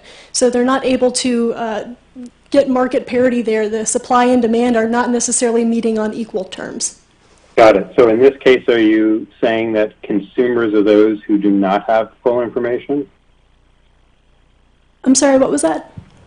So who is on the short end of the stick here in terms of the asymmetric information scenario? Is it consumers? Oh, that's a question for the Commission. If the Commission is saying consumers don't have enough information, therefore we need a rulemaking, then that would be an example. I'm just offering it as an example of a market failure that typically tends to necessitate rulemaking. I see. Thank you very much. Thanks, Madam Chair. Thank you. Commissioner Mohorovic. Thank you, Madam Chairman. And Ms. Guthrie, to tee it up, because I'm afraid I want to get this absolutely correct, because Mr. Wixon was kind enough to allow me to quote him today. And he, again, is the Chief Counsel of the National Institute of Standards and Technologies. He has described this proposed rule as, quote, prescriptive, design standard, not a performance standard, end quote, and that, quote, there is no way anyone could comply with the proposed rule without using the stop technology, end quote. Mr. Gass has just testified essentially the same by using the word essential to the standard. Now, I think you just testified that this needs rulemaking, in your opinion. First question, do you believe the proposed rule is a performance standard or a design standard? I believe it's a performance standard. In fact, that's why we prepared the recommended practice, which can determine compliance with a set of requirements. There's a difference between, we do not work on design standards. I think what happens is, definitely when you talk about setting requirements, this product line and this type of technology, the patents are on how it's made, but the technology itself and the concept of active injury mitigation is really what we're talking about and the need for it. When we look at other technologies such as smoke alarms are performance standards, but there is definitely technology within it have dual reactions to multi-criteria of smoke. So clearly it's performance-based and it can be tested as a performance-based. I guess the only contrast I was drawing is something that the chairman was getting to with regards to those other examples that have been successful in providing a level of safety to consumers. However, what's different is that there's been multiple providers, as you've testified, and I think you used the garage door eye as an example of that, whereas this is likely designed specific to the SawStop technology is now owned by there's Tool so Systems. many patents that have been filed. It tends to Corner the market, doesn't it? corners the market and holds the safety and technology hostage. When we look at other technology like garage doors, the simple electrical combinations, it's not rocket science how they operate. Thank you very much. Dr. Gass. If I've said Mr. in the past, forgive me. Dr. Gass. Steve will do just fine. All right, just fine.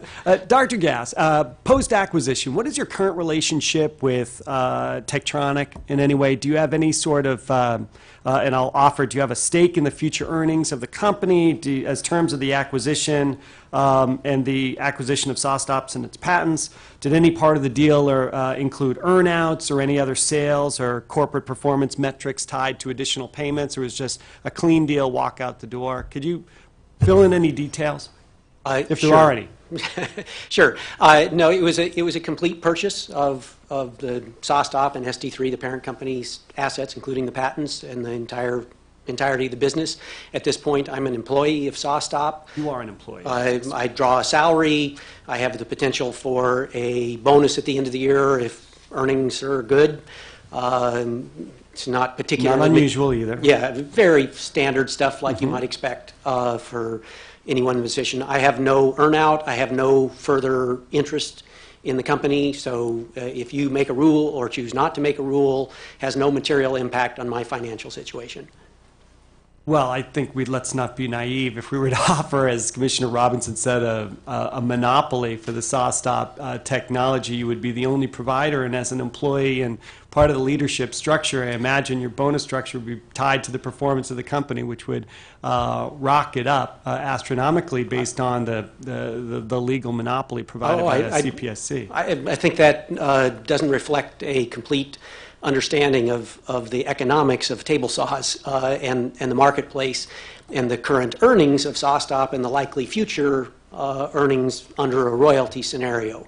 To me, my best assessment is that it's a wash, that SOSTOP will do just as well with or without, or at least as close as it's possible to ascertain.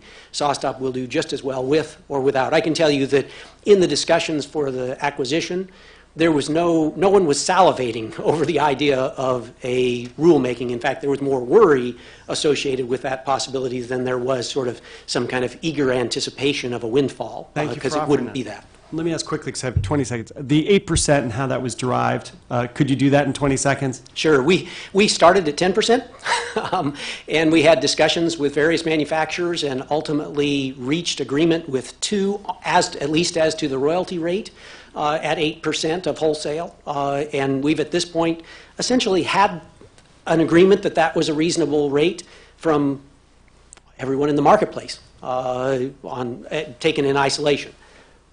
Thank you. Thank you. We are going to go another round of questions with the Commission, and then we'll make a determination following this next 5-minute round. Ms. Guthrie, I just wanted to follow up on an issue that Commissioner Adler raised with you because he asked whether or not you felt that a voluntary standard was sufficient, or should we proceed with a mandatory standard? And you, if I heard you correctly, you said mandatory standard. If there were a list of patents or essential patents provided, and if there was a commitment to a FRAND agreement and an agreement for no injunctions, do you think a voluntary standard could be achieved? Well, with the history, it was the STP members that did prepare a proposal that agreed and noted that they believed there were patents that had to be declared, and which were not. So we were not able to facilitate and respond to those requests. The outcome of it, I don't have a crystal ball. Okay. I just look at each and every day what's happening, and every year what's happening. And UL has done their very best. They've put all their resources. They've talked with the members. We believe in the consensus process. We have to follow the consensus process, and it's not given the right outcome to this point. And I don't see how it can, especially with each and every day passing. If those three terms were agreed to, could you conceivably, this is all hypothetical, see a voluntary standard being, a consensus standard being achieved? What's the timeline? Will we be happy in 5 or 10 years? Maybe. I would hate to think of all the children and families that have to live through that, really. Now, if the rulemaking works and is implemented, definitely, you will then, with other testing and certification bodies and manufacturers, can then begin to qualify compliance with the performance-based document and move forward quickly, as we did in garage doors. Okay, I want to clarify another point that you made, and that has to do with, I think Commissioner Mohorovic asked you whether or not you considered this a performance standard or a design standard. And I thought what I heard was that UL only will engage in performance standards. But this rule, this proposed rule, do you have an opinion as to whether or not it's a design standard versus a performance standard? I believe it's a performance standard. Okay. And there are many. I know, but many it who is disagree truly with that. determining compliance of a means to mitigate injuries, which But is the performance. challenge we have here is there's only one way. There is only one way that we can achieve this mitigation. There's one way today, and with each passing day, unfortunately, people are injured and maimed. In the future, there will be more ways. Thank you. Dr. Gass, and I will give you the chance to answer that last question I left you with, but we talked a little bit about warnings, and I just wanted, because in your testimony you say that the average woodworker doesn't really realize that any saw, he has a 1 in 150 chance of getting hurt or injured. Every year. Every year. And so if we require a warning label, I mean additional warning labels that made it more clear, that brought it to the attention of the consumer, would that help? Would that help them become aware? Would that help them understand, in law it's the assumption of the risk. Would that mitigate that at all? I don't believe it would. I think that would have zero effectiveness in terms of mitigating injury. Warnings are the least effective system in general for mitigating injury. It's the last option. If all other options have failed, then you can't do anything else. Well, at least put a warning on there. And the reason that's the last is because it has almost no effect whatsoever. I guess I would say, and I'm going to give you the last minute to talk about your solution, I guess I would say that that's all we're left with if we can't get an agreement to go forward, because I, as a regulator, concur with Commissioner Robinson. I'm not comfortable creating a monopoly, and that's the end result of what happens here. But quickly, if you could, what is a path forward then if you're going to stick and stay with the position you've taken? Well, again, it's not me. I'll tell you my personal opinion. Yes. I believe that the royalty rate that we've described and the other terms being fair, reasonable, and non-discriminatory is a very reasonable way to proceed. It allows the Commission to assess the costs. You can look at the cost of the injuries. You can say, and you can look at what the engineering staff has said about the likely cost of implementing the technology, and then you can make a cost-benefit assessment saying, hey, is this a good idea or not? Is this in society's best interests to move forward, even if we create a royalty for SawStop? And there's no given that it will be a royalty for SawStop. For instance, if someone makes a camera-based system that uses a motor brake, that wouldn't infringe our patents potentially, but might well solve the problem. My time is up. I would just say we've gotten to that point. We've been to that point for several years, and we can't seem to move off the point, given the situation you just described. Commissioner Adler?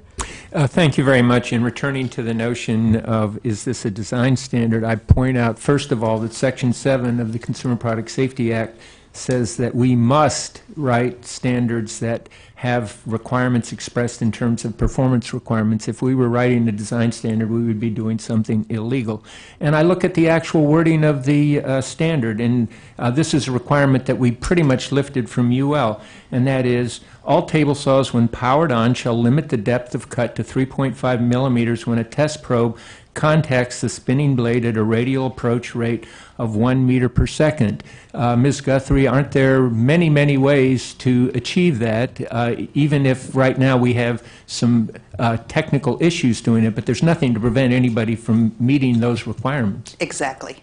Okay, well, thank you. And I did want to make one other note that I don't think we should be conflating design standard with monopoly. It may be that the performance standard will give somebody a monopoly. That doesn't mean that they've got that we've got a design standard. And I'd also note that we have a patent system. The patent system is explicitly designed to give people monopolies, and that's so that they can earn a profit, and that's to encourage innovation.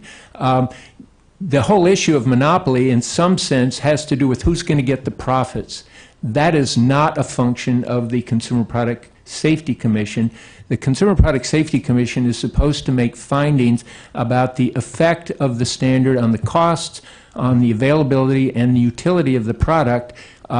And beyond that, I think that's really outside of our mandate, and it's certainly outside of my competence. I just make that observation in passing.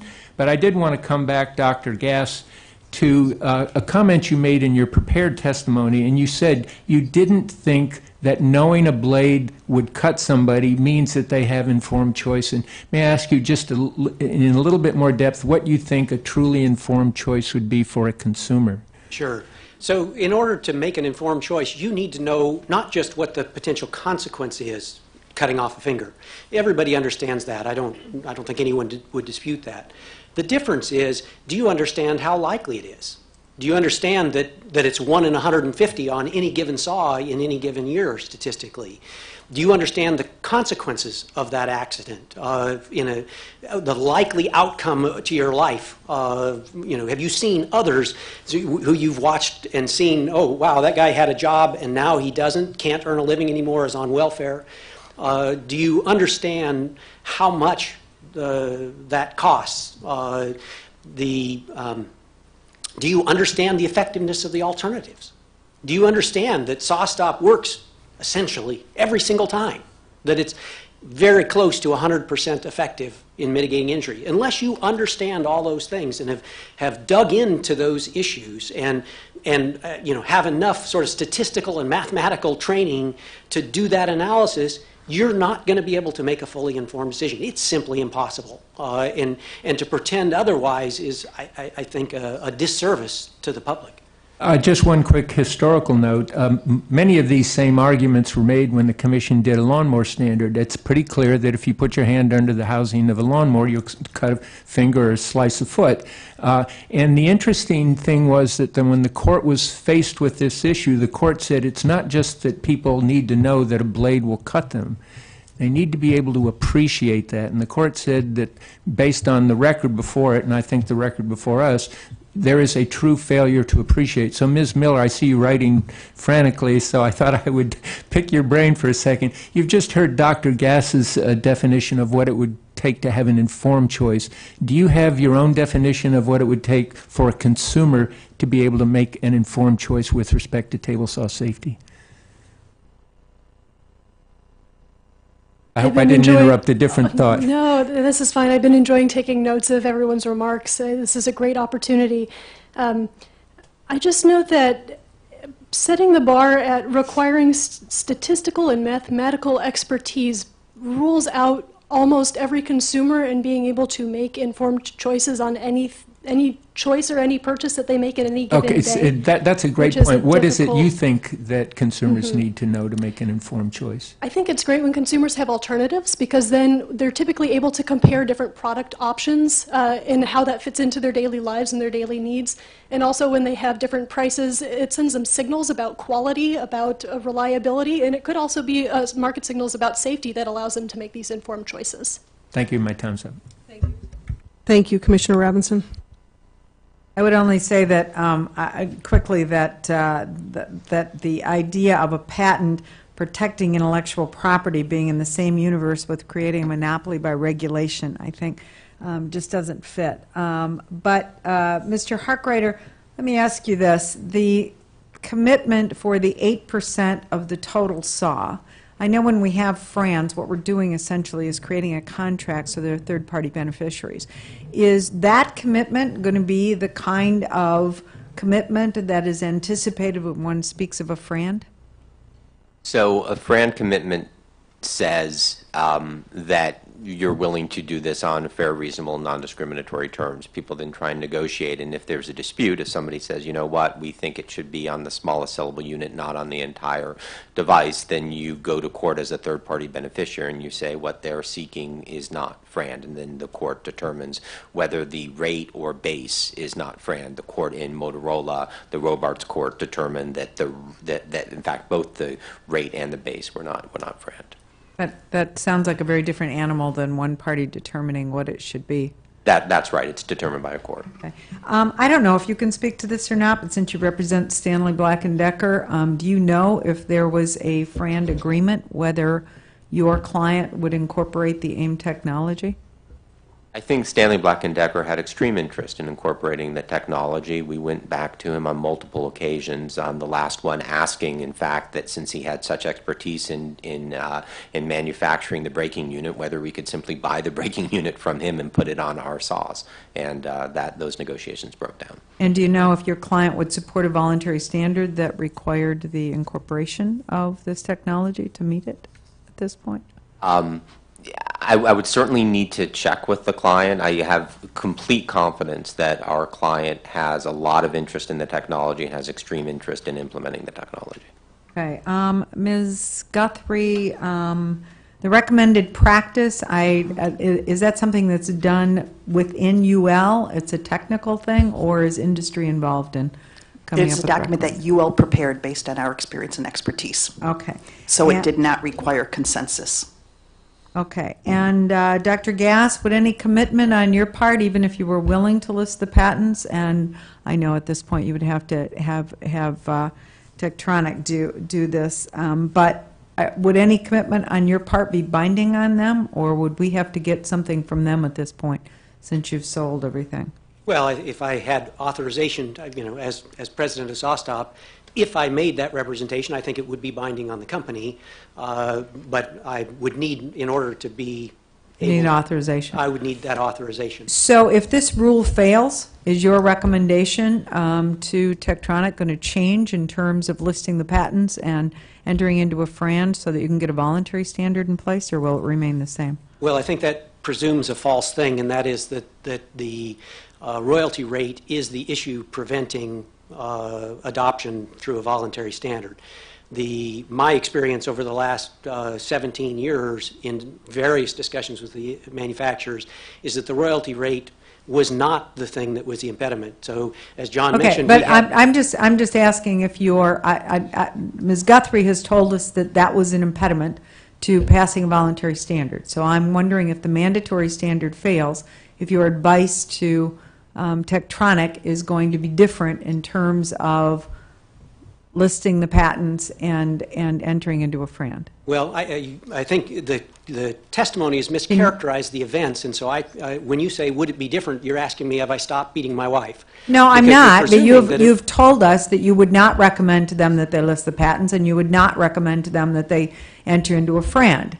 And in the context of the rulemaking. In any context. Well, no, I haven't said that in any context. Okay, so in the context of this mandatory rulemaking, you will recommend to them that they list the patents and enter into a FRAND? I would not recommend that they Okay, I think that's what I just said. So if you won't recommend that, would that recommendation change if this rulemaking fails?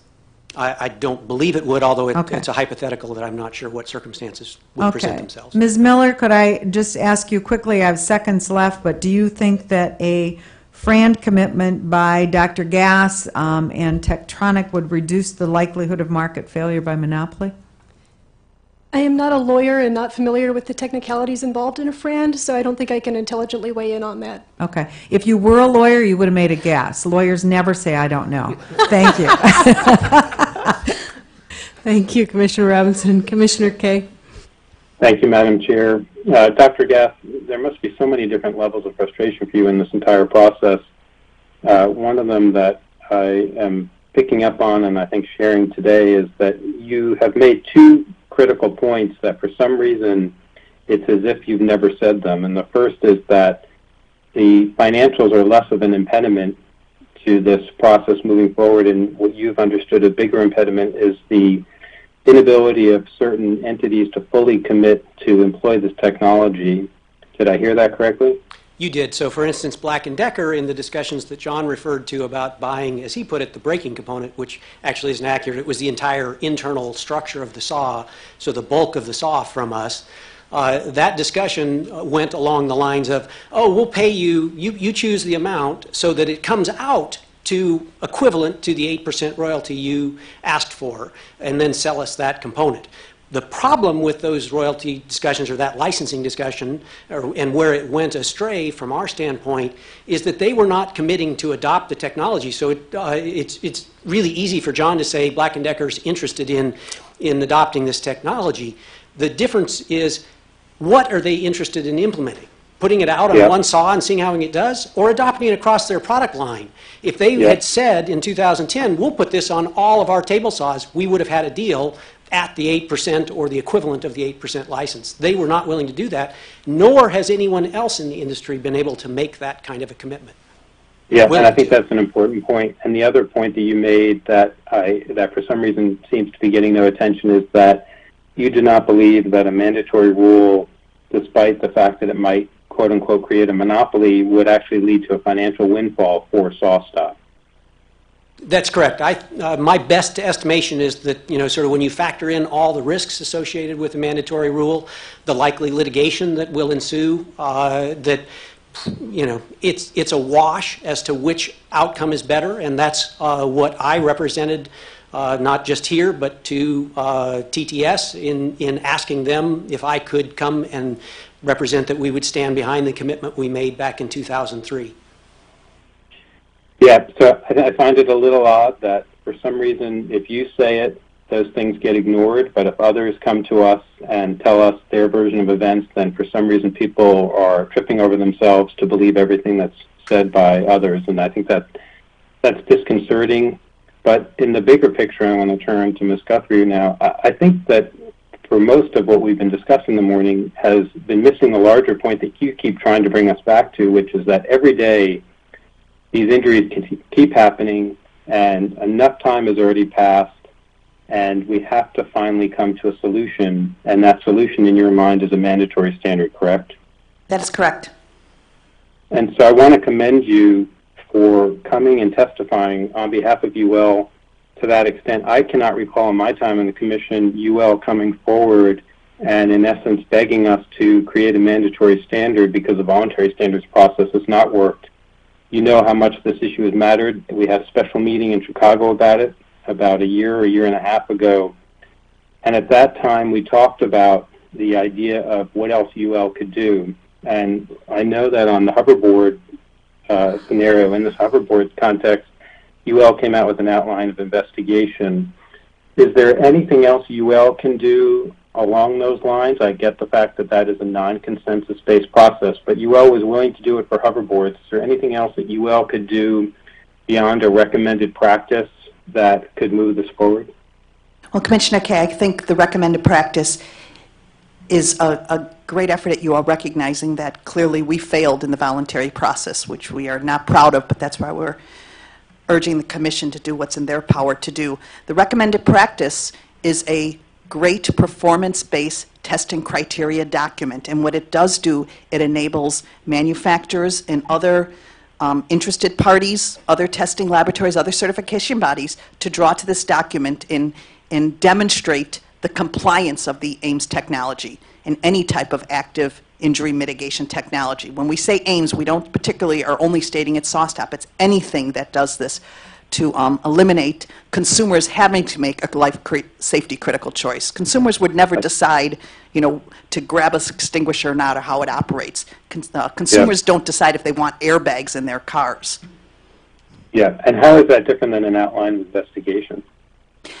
It does not have pass-fail criteria because it's used, and then it's up to the body using it, whether it be a manufacturer or a testing and certification organization, to determine what that means. So it's a recommended practice, meaning it's a test protocol to determine for performance compliance. What it doesn't do is particularly pass or fail, which is generally where you'd go with a standard or an outline of investigation in the hoverboards. Thank you, Commissioner. Thank you. Apologize, Commissioner Kay. Commissioner Mohorovic. Thank you, Madam Chairman.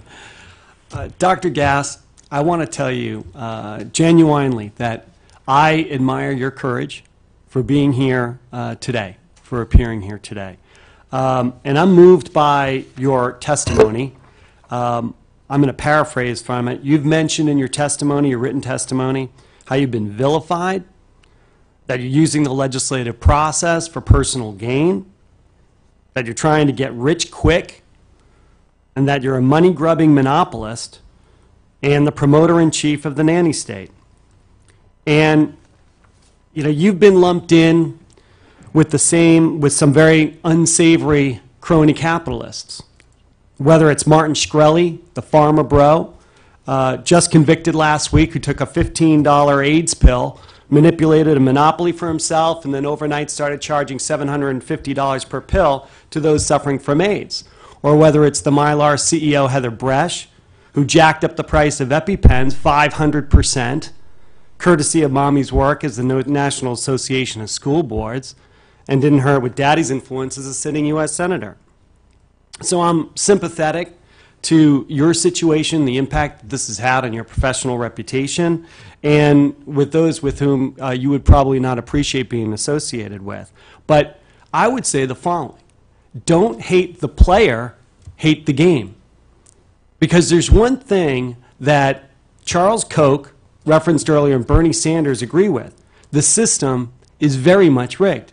Whether it's Fortune 500 companies that are paying practically nothing in corporate taxes, Solyndra taking millions in government subsidies, the ethanol mandate, reckless banks and insurance companies demanding government bailouts.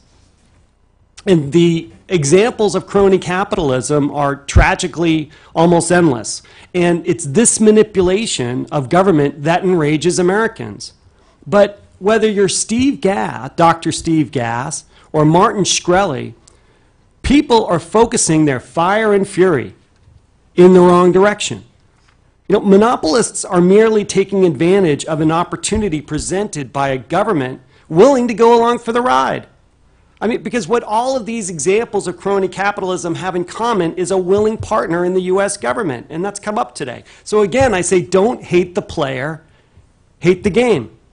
It's well understood that crony capitalism artificially increases prices, reduces consumer choice. And in doing so, it implicates business heads like yourself, lobbyists, and government all. And plenty of blame is landed at the feet of business heads like yourself, as you've testified, and lobbyists and special interests like those that are here today and are exercising their right to petition the government. But for you to be granted a monopoly, it requires the involvement of the commission. We at the Cpsc have to be your willing accomplice. So in response to your comments and those who are vilifying you for rent seekers, I would suggest you tell your critics, don't hate the player, hate the game. Thank you, Madam Chairman. I respond to that, or?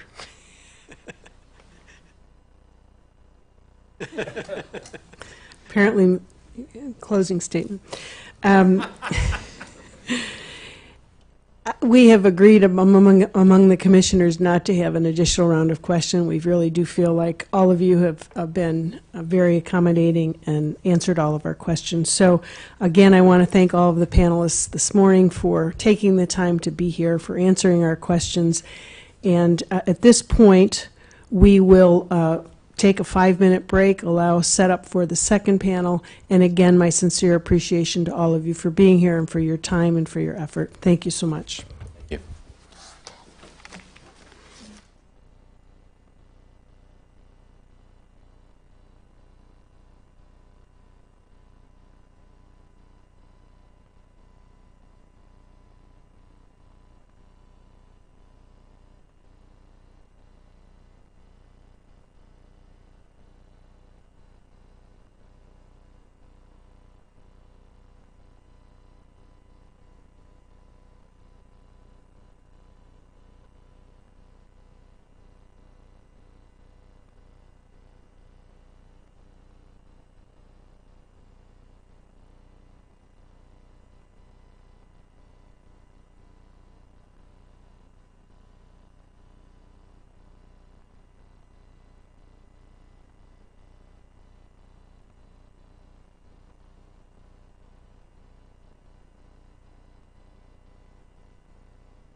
Welcome back to our public meeting of the Consumer Product Safety Commission. The hearing that was begun this morning will now resume. Just a reminder, this is a public meeting to solicit public comment on CPSC's notice to propose rulemaking concerning the safety standard addressing blade contact injuries on table saws.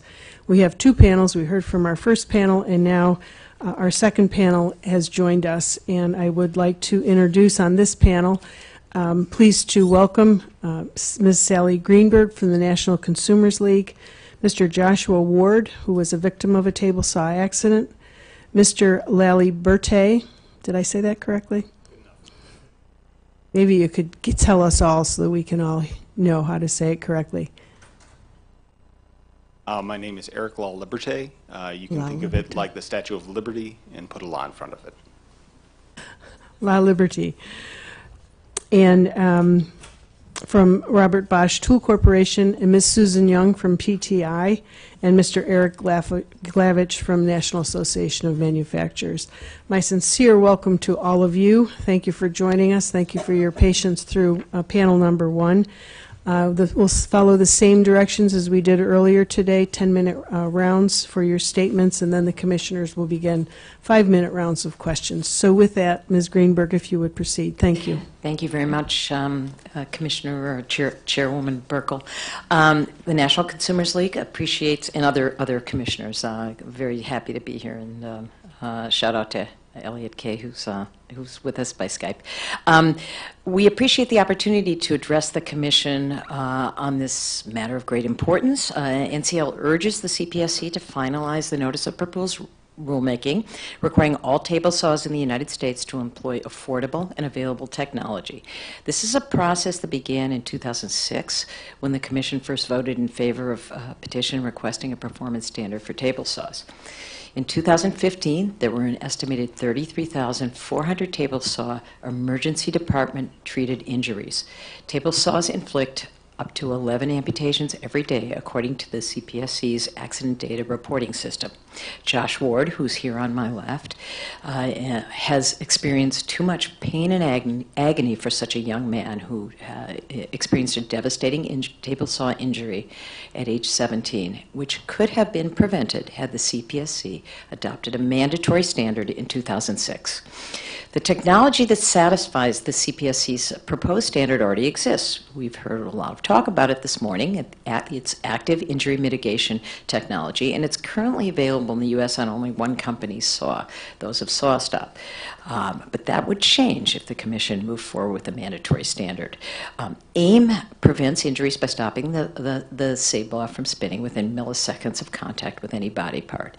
The technology is employed on tens of thousands of SawStop products in circulation today and has demonstrated its effectiveness with nearly 5,000 finger saves, which means that 5,000 people who would have lost fingers, some of them multiple fingers, and endured excruciating pain, lifelong disability, and many operations to treat their injuries are walking around today in perfectly fine shape.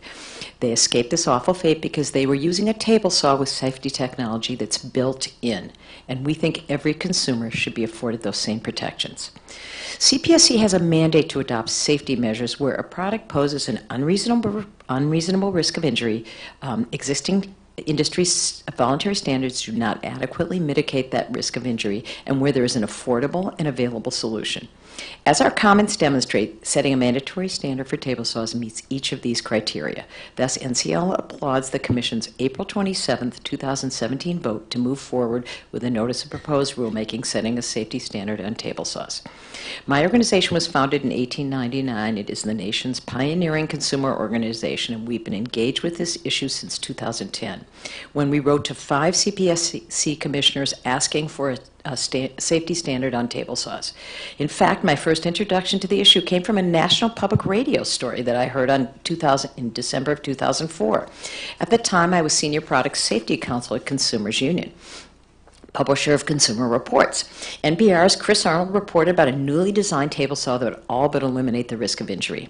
He also spoke with the saw's inventor, Stephen Gass. He patent attorney by trade, and a PhD in physics, who, out of his own garage, developed a technology that does just that. His saw detects flesh, and it triggers a brake mechanism. We've heard a lot about that this morning. It limits the damage to a mere paper cut as opposed to a severed finger and a lifetime of disability. I naively thought at the time that Cpsc would rush to ensure that all table saws would meet this heightened safety standard. 6 years later, in 2010, I heard another NPR story, again by Chris Arnold. By then, I was serving as executive director of the National Consumers League. I was disappointed, naively once again, to learn that instead of a new safety standard being welcomed by somebody who had created, and the person who had created this wonderful revolutionary invention being celebrated, it was instead greeted with animosity, mostly from the power tool industry that resisted then and continues to resist incorporating affordable and available technology into its products. The industry has one excuse after another for refusing to do something so obvious, making a very dangerous product almost 100% safe, that it's time to reject their shifting arguments once and for all. PTI claims that Ames technology will raise the cost of table saws, despite the overwhelming benefits versus cost to society of implementing this technology. It's estimated by the Cpsc that those benefits will be $635 million to $2.3 billion annually, every single year. Medical expenses from table saw injuries cost upwards of $1 billion each year. The overall economic impact to society is $4.06 billion. The high degree of risk and the severity of injury and a pattern of injury, as the statistics cited above make clear, mean that every table saw that consumers use carry an unreasonable risk of injury to the user when there is readily available and affordable technology to make it safe. The 1970 National Commission on Product Safety, a congressionally mandated study that reviewed the need for an agency like the Cpsc, emphasized how American ingenuity and clever safety innovations are a hallmark of American business and welcomed them. In fact, Steve Gass got the Chairman's Award in 2001 for a revolutionary technology, something that we should not lose sight of. He was appreciated then, and I think we should be appreciating what he has accomplished now. The Cpsc moved forward in October 2011 in a 5-0 vote, including both Democratic and Republican appointees, with an advance notice of proposed rulemaking on table saws. Why do we need a mandatory safety standard? Because the current standard, UL 987, stationary and fixed electric tools, has proven woefully ineffective in preventing table saw injuries. And yet, efforts to incorporate effective safety features in recent editions of UL 987 have been lobbied against by the power tool industry. In 2011, PTI stated in comments to Cpsc their own quote-unquote own survey showed that voluntary standards are adequately addressing table saw injuries. Really? Well, this appears to be patently wrong. The Cpsc report unequivocally states that there was no discernible change in the number of injuries or types of injuries related to table saw blade contact from 2004 to 2015. By contrast, the efficacy and availability and affordability of Ames technology makes it feasible for all types of table saws, from the cheapest to the most costly. Every table saw is dangerous without Ames technology and capable of inflicting grave injuries. If PTI members didn't want to license SawStop technology, they've had many years, over 16, to develop an alternative, but they've never brought an original design to market. What they have done instead is attack SawStop's technology and inventor, control the voluntary standards process at UL so that any effort to require adoption of Ames technology is defeated, and refuse to take any actions whatsoever to promote the production of truly safe table saws. The members of this commission should not reward that intransigence. Cpsc was created for the very purpose before us, to address unreasonable risks of injury with better and safer designs when there is affordable and readily available solutions. The table saw safety industry readily meets these, this table saw standard readily meets these criteria. Industry has shown that it will not act on its own, so Cpsc must. I think the proposed NPR is exciting. It all but guarantees the elimination of risks associated with operating a table saw, so we don't have to have any more Josh Wards, whose life has been unalterably changed by the injury he sustained at the age of 17. What other technology promises to all but eliminate 33,400 annual emergency room visits? In sum, NCL believes the CPSC should, without delay, implement its proposed performance standard for table saws. A technologically viable system currently exists to satisfy the CPSC proposal. Others can certainly be developed. We've heard about that this morning. There are, the industry has many patents on Ames technology. Now, I'm not talking about SawStop. They have many patents that they may not like to talk about. They like to talk about SawStop's patents, but they have many patents on Ames technology. Let them move forward with those ideas. The industry is filled with brilliant engineers who I'm sure would rise to the occasion if this commission implements the mandatory standard and gives them lead time to implement those safety standards, be it licensing what SawStop has or some other design under a performance standard that is very well laid out in the CPSC package. The financial benefits to society far outweigh the costs, meaning this proposal more than complies with the requirement that expected benefits of the rule bear a reasonable relationship to its costs. Thank you for your time and the opportunity to appear before you, and I look forward to your questions. Thank you very much, Ms. Greenberg. Mr. Ward. Just want to say I'm Joshua Ward. I'm from Sisters, Oregon. I want to thank the Commission for giving me the opportunity to testify again. I testified 2 years ago before the standard got passed. I'm happy to hear that progress has been made, but we still have a ways to come. And it is a frustration that we're still having feedback, we're still having troubles to get this forward.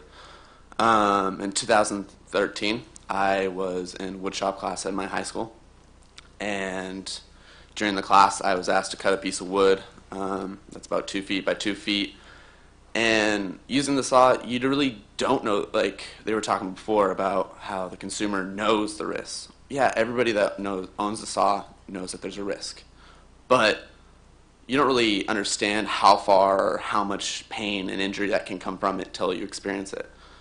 We can talk all about how these injuries are horrible, but until you really go through it, you really don't understand what it goes through to really relearn how to reuse your hand. It's like your body doesn't know your fingers are there anymore because they were cut off. They were not there at one point. You don't fully understand that until you go through it. And I want this technology to go through so that no one has to experience that. And that's why I'm really strongly encouraging the CPSC to put this forward, because it does happen in a second. It happens so quick that one little mistake, and that's what this technology allows, is that one mistake or that 1 second of break in concentration, it prevents that from even mattering. If you have to take the safety off due to your certain cut, if woodworkers understand that there's certain things you have to do on these saws that doesn't really allow you to have these safety guards on, you want the maximum visual so you make a perfect cut, and what this technology allows is to make those cuts with that safety barrier where you don't need those plastic. That's the only thing keeping your hand from a table saw right now is plastic. And that, when we have this technology that, as Dr. Gass said, would almost 99% would stop injuries, and I wouldn't be here. So at the time of my accident, I spent 7 days in the hospital after having my pinky completely amputated and my 4 other fingers being partially amputated, with 12 hours of surgery and nearly $350,000 worth of medical bills later. And it's hard to put a monetary value on someone's life, on someone's livelihood of what they like to do, because these injuries do cause changes in someone's life. It's changed my path and career. I'm now a nursing student, but it originally was supposed to be a firefighter. It's kind of been a lifelong dream of mine, was to be a firefighter. It's been in my family forever. And this injury has put that to an end. And not only my career, but activities, rock climbing, no longer a possibility. Certain activities in my life had completely changed. I had to completely abandon them due to this injury. And think about the people that also get injured. Hear a story of classical guitarists have to completely drop their passion, their hobby, due to these injuries, when it could have prevented in 2006 when this was brought up before the CPSC. And as we speak, it's about 12:30, 6 people have already had fingers amputated today. 6 people already today. There's going to be another 10 tomorrow, another 10. So the longer we wait to enact this, the more people that are like me to have their livelihoods change.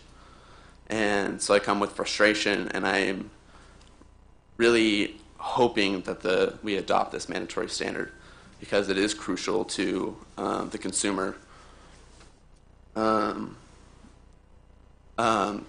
And when I was cutting the piece of wood, it was about 24 by 24. And so it was a piece of wood. When I was making the cut, hands were not close to the blade. They were 12 inches from the blade. That is a far distance away. I wasn't making a tiny little cut. It wasn't something close. My hands were not. But the way things happen so quickly, and the way these kickbacks happen and how violent they are, this saw threw this piece of wood across the room about 50 feet. Not only could it almost not only could have hurt me, but could have hurt somebody else. And with this technology, it would have the blade would have stopped. My injury would have not happened. And it kind of really trues that no matter what experience, I was the TA in the class. I was the most experienced, besides the teacher, I was the most experienced person on that class. So it doesn't matter the experience. It doesn't matter if you're paying attention or not. It's the matter of these injuries happen to anybody. They just happen. There's no way to prevent them. With this technology, it takes that part of it out of it. And a frustration that I'm noticing today is it doesn't feel like the consumer's being put first. I'm hearing a lot of that. We're thinking about the monopolies and Stephen Gass and all these things. And I feel like as the consumer, as a person that uses these saws, I feel like I'm not being put first. And I think it's the Cpsc's responsibility to protect the consumer. The consumer comes first. And that's a frustration that I've seen today. And I know that 10 amputations can be prevented if we simply put this mandatory standard in place. And thank you. Thank you very much, and it is good to see you again, although you look very different than you did a couple of years ago. Welcome back. Mr. La Liberté. Thank you. My name is Eric La Liberté, representing the Robert Bosch Tool Corporation. I have had the concurrent roles as program manager and systems engineer for the design of the GTS 1041A REAX table saw. I hold a bachelor's degree in mechanical engineering, a master's degree in business administration, and a project management professional certificate.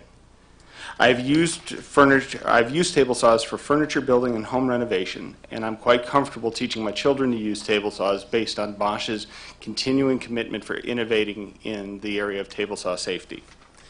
With over 20 years of engineering experience, I feel I am very qualified to present this feedback to the Commission. In written comments submitted on July 26, Bosch stated its opposition to this proposed rule, published on May 12th in the Federal Register.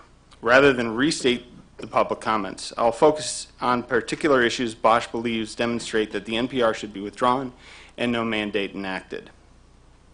The proposed rule intends to mandate adoption of active injury mitigation systems, AIM, to minimize or reduce the risk of blade contact injury. Risk is a function of severity of potential harm from a given hazard and the probability of occurrence. Currently, AIM systems rely on blade contact to trigger mitigating action, thereby lowering the risk by minimizing severity, but not the probability of contact. May I have the slides, please? The proposed rule as written leads to AIM systems that satisfy Section 1245 without meaningful injury severity reductions, allowing current saws to remain in the market. For instance, if a test probe approaches a blade at a certain angle, the table stops it before reaching the rule's depth of cut limit, as shown in this diagram. This complies with the proposed rule, but ignores its spirit. Similarly, the rule's lack of definition for a test probe can lead to results that dramatically over or underperform the system's detection of humans. A soft metal test probe connected to Earth transfers charge from the REAX sensor better than a human's contact with the blade, leading to a quick reaction time. Diagram number 2 shows that a square probe advanced 1 millimeter into the blade has 20% of the charge transfer area as a cylindrical test probe, potentially taking more time to react than blade contact. Bosch believes that the proposed rule does not adequately balance the desire to reduce blade contact injuries with the technical complexities of Ames systems. Bosch has explored other possible Ames systems, primarily proximity detection. The Power Tool division built a proof of concept model using shaped capacitive fields. Our corporate research division reviewed various automotive sensors for proximity detection and invented a method using light absorbed by the user's skin to detect proximity. These concepts had flaws that kept Bosch from pursuing them. If the Commission seeks an overall reduction for table saw blade contact injury, then any solution that affects either severity or probability of occurrence should be an available solution. The current modular guards lower probability of contact. Bosch was the first manufacturer to use modular guards in 2007. We continue to sell the models 4100-09 and GTS 1031 because with these safety features, the saws are reasonably safe. The Power Tool Institute, or PTI, has several other ideas to promote guard use. A table saw actively mitigating severity of blade contact is a dramatic event that creates a clear perception of safety.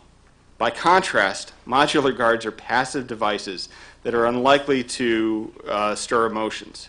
However, no current Ames-equipped saw ships without guards. The Commission should avoid giving undue weight to flashy technology over simple, practical, cost-effective solutions. Bosch uniquely understands how complex Ames systems are. We have spent millions of dollars over 6 years to transform the technology that was developed by PTI's joint venture on table saw safety into the REACT table saw. That took over 60 person-years of dedicated engineering resources. Previous table saws required less than 10 person-years over 24 months to design. The REACT table saw also required work by engineering specialists. For instance, development of the mechanical mitigation system required advanced computer simulation. A mechanical engineer with a PhD took 18 months to complete the simulation and optimize the design.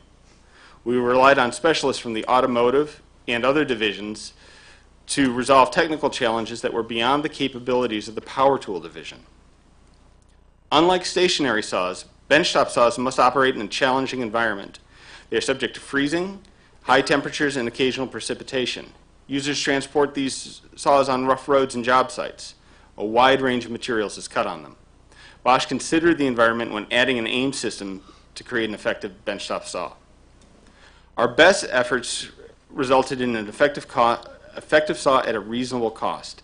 The Ames system in REACT increases the cost to the consumer by $840 compared to the Bosch model 4100-09 without Ames.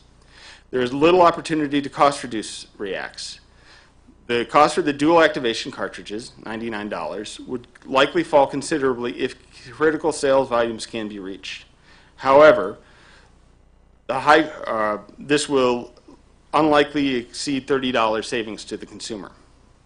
The high forces during a mitigation event dictate robust mechanical construction, leaving minuscule cost reduction opportunities.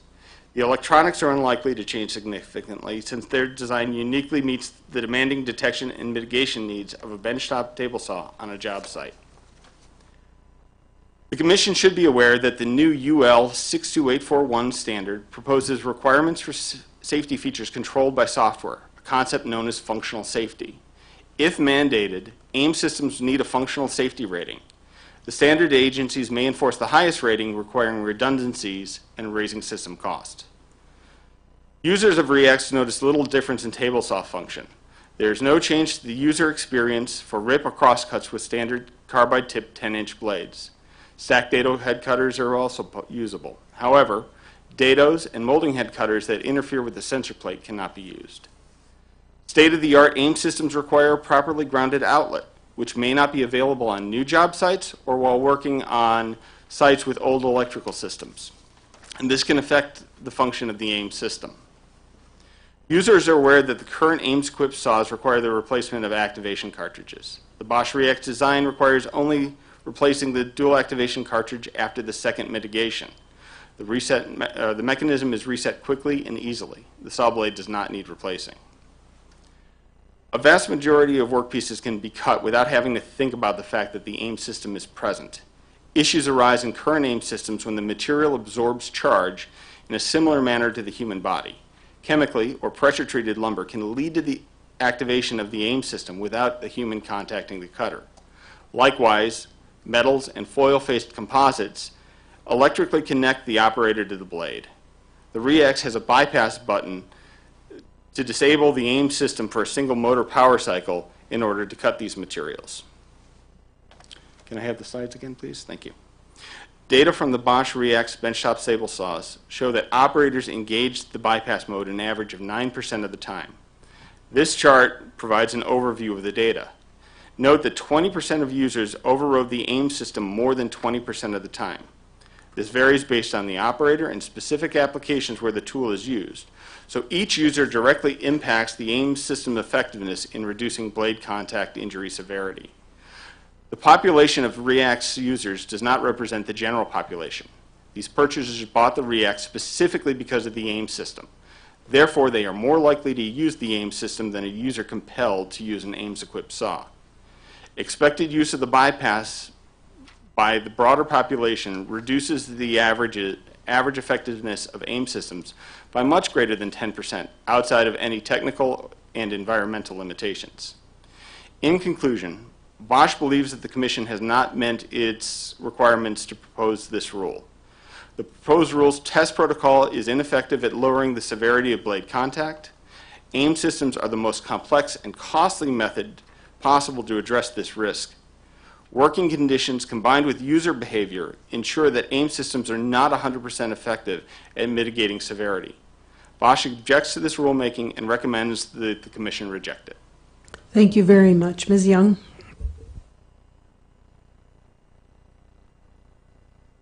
We have Bosch microphones. Acting Chair Burkle, Commissioners, thank you for the opportunity to submit testimony to the Consumer Product Safety Commission. My name is Susan Young, and I serve as the Executive Manager of the Power Tool Institute. PTI is a voluntary trade organization representing major manufacturers of portable and stationary power tools. There are 9 member companies, 5 of which manufacture and sell table saws in the U.S. Member companies employ over 13,000 people with facilities in 40 states and employees in all 50 states. PTI and its members are dedicated to the safe use of power tools. Power tools are essential to both the consumer and in the workplace, allowing simple to extremely complex tasks to be performed more easily and safely, whether for enjoyment, utility, or on the job. Manufacturers work tirelessly to develop tools that meet rigorous safety standards, are innovative, cost-effective, and meet the needs of the consumer and user. We have been working with Cpsc and UL on table saw safety since the 1990s. Several key developments have occurred: standards changes, improved guarding, and joint ventures on new technology. It is not our plan to recount this long history in any detail, but to instead focus on the key issues which remain today. The first one being data. PTI submitted extensive comments by the July 26, 2017 deadline, and we are now presenting oral testimony as well, although we believe the NPR is incomplete and should have been delayed. The NPR lacks essential data from critical studies currently being conducted and continuing throughout 2017. An interim report is due August 15, 2017, but preliminary information suggests a minimal number of IDIs or in-depth investigations are resulting from this study, and even fewer are able to report saw type. The results of the survey of injuries involving stationary saws, table and bench, from 2007 to 2008, prepared by Cpsc, were called into question by a lawyer representing plaintiffs in products liability litigation, and staff subsequently issued an addendum essentially discounting all findings. PTI reviewed the 821 IDIs and prepared detailed comments suggesting if the questionable IDIs were discarded, there remained 425 which could be used to categorize injury according to saw type. This information indicated 30% of accidents occurred on benchtop saws, with the balance occurring on contractor or cabinet saws. The fact that the benchtop table saws are not the major category of table saws contributing to table saw accidents is further supported by the PTI accident analysis that shows of PTI member sales of table saws, less than 2% were contractor and cabinet table saws, yet these contributed 18% of all accidents reported to PTI members during the same 2007 to 2015 timeframe. A low-cost consumer benchtop table saw that is in someone's garage and seldom used will not produce the same risk of an accident compared to a cabinet or contractor saw used on a daily or weekly basis. Our comments include data on run times for each saw type. Staff rejected our comments without explanation, and now several years later, Commission staff has still only obtained a couple hundred IDIs, many of which still cannot identify saw type. The NPR attempts to dance around this issue of table saw categories with hypotheticals and analysis that simply does not make sense. There are other ways in which we believe CPSC has used incorrect information to reach some of its conclusions. For example, when estimating the cost effects of a mandatory standard, the NPR states, staff estimates show that increased manufacturing cost as well as the expected cost of replacement parts for the Ames system would range from about $230 to $540 per bench saw, $375 to $925 per contractor saw, and to about $400 to $950 per cabinet saw. These estimates are incorrect. The most costly impact will be on the benchtop table saws. In the majority of table saws, irrespective of category, the hazard removal consists of stopping or dropping a 10-inch blade assembly. The contractor and cabinet saws are indirect, belt-driven, so the blade assembly is already separated from the motor. Therefore, the blade assembly can move independently. With benchtop saws, the motor and the blade assembly are integrated, so stopping or dropping the blade also impacts the motor assembly. Saw blades on benchtop saws typically run 10 to 20% faster RPMs than any other table saw category blades, meaning higher kinetic energy must be dissipated stopping the faster blade. The motor blade assembly is typically attached to an aluminum tabletop instead of cast iron used in contractor and cabinet saws. Because of these essential differences, the benchtop saw redesign is far more complicated since the motor and the blade assembly must be separated.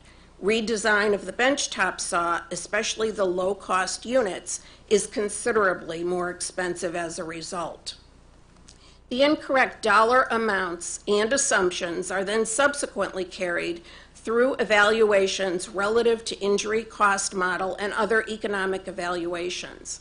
In an attempt to more specifically determine how CPSC has arrived at these evaluations, PTI issued several FOIA requests.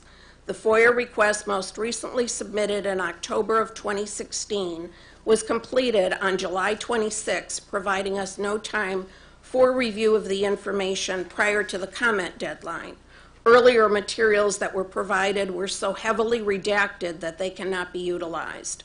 An appeal was filed, and CPSC granted itself an extension to respond by July 26, the same day the NPR comments were due. We have just received a response from CPSC advising we now have 90 days to again file our appeal.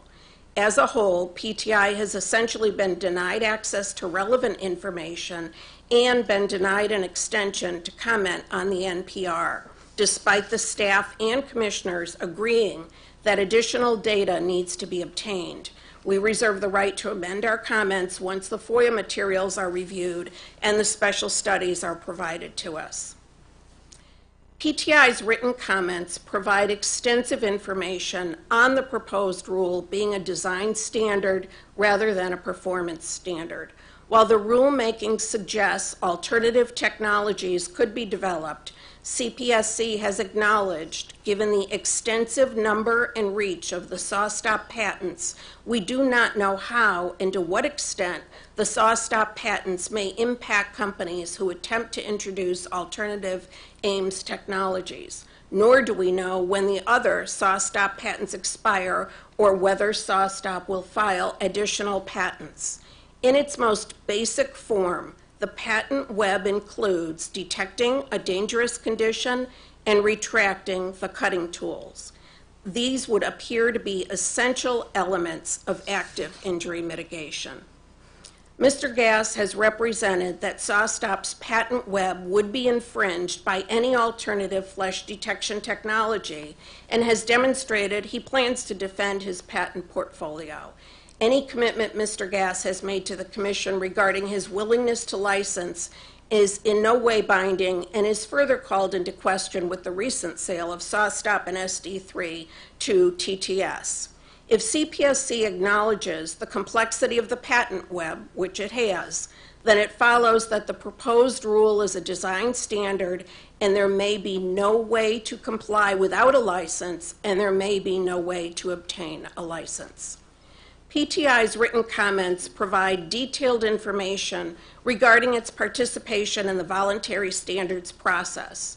Several editions of UL 987 and the adoption by UL of IEC 62841-3-1 are working to improve table saw safety.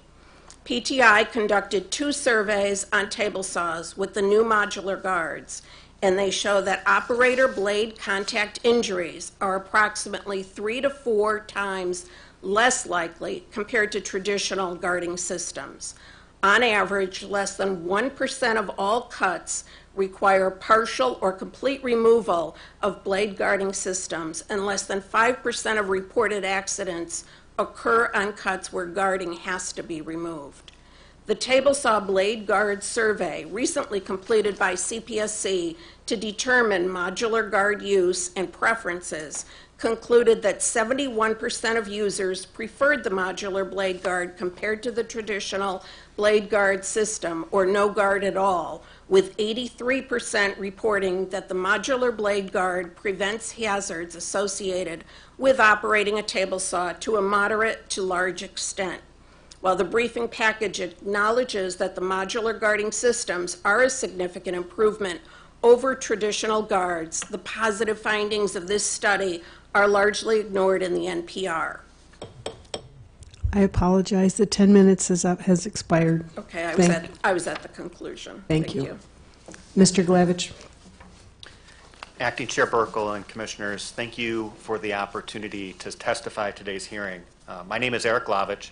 I'm the Director of Legal and Regulatory Policy at the National Association of Manufacturers. Manufacturers believe regulation is critical to the protection of worker and consumer safety, public health, and our environment. Some critical objectives of government can only be achieved through regulation, but no regulation should seek or purport to eliminate every possible risk. Regulations should be based upon sound science, credible economics, and objective risk assessments. Manufacturers of consumer products are committed to producing safe products. In 2008, in the wake of intolerable lapses in product safety, Congress passed the Consumer Product Safety Improvement Act. The NAM supported that law and the provisions that would give the Cpsc more staff and financial resources to deal with the dramatic rise in imported consumer products and globalized supply chains. A key principle was affirmed by Congress when it passed the CPSIA. The Commission must rely on voluntary consumer product safety standards to reduce the risks that consumer products pose. Congress debated that fact, or that provision, and affirmed that key principle. The reliance upon voluntary standards and a cooperative relationship between the Commission and the private sector ensures that tens of thousands of consumer products are effectively regulated.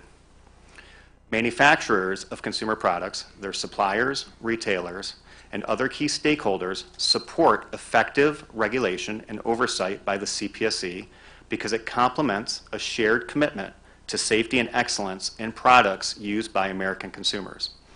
However, in the case of the Commission's proposed mandatory safety standard for table saws, it is clear that the CPSC's actions exceed statutory authority and conflict with the intent of Congress.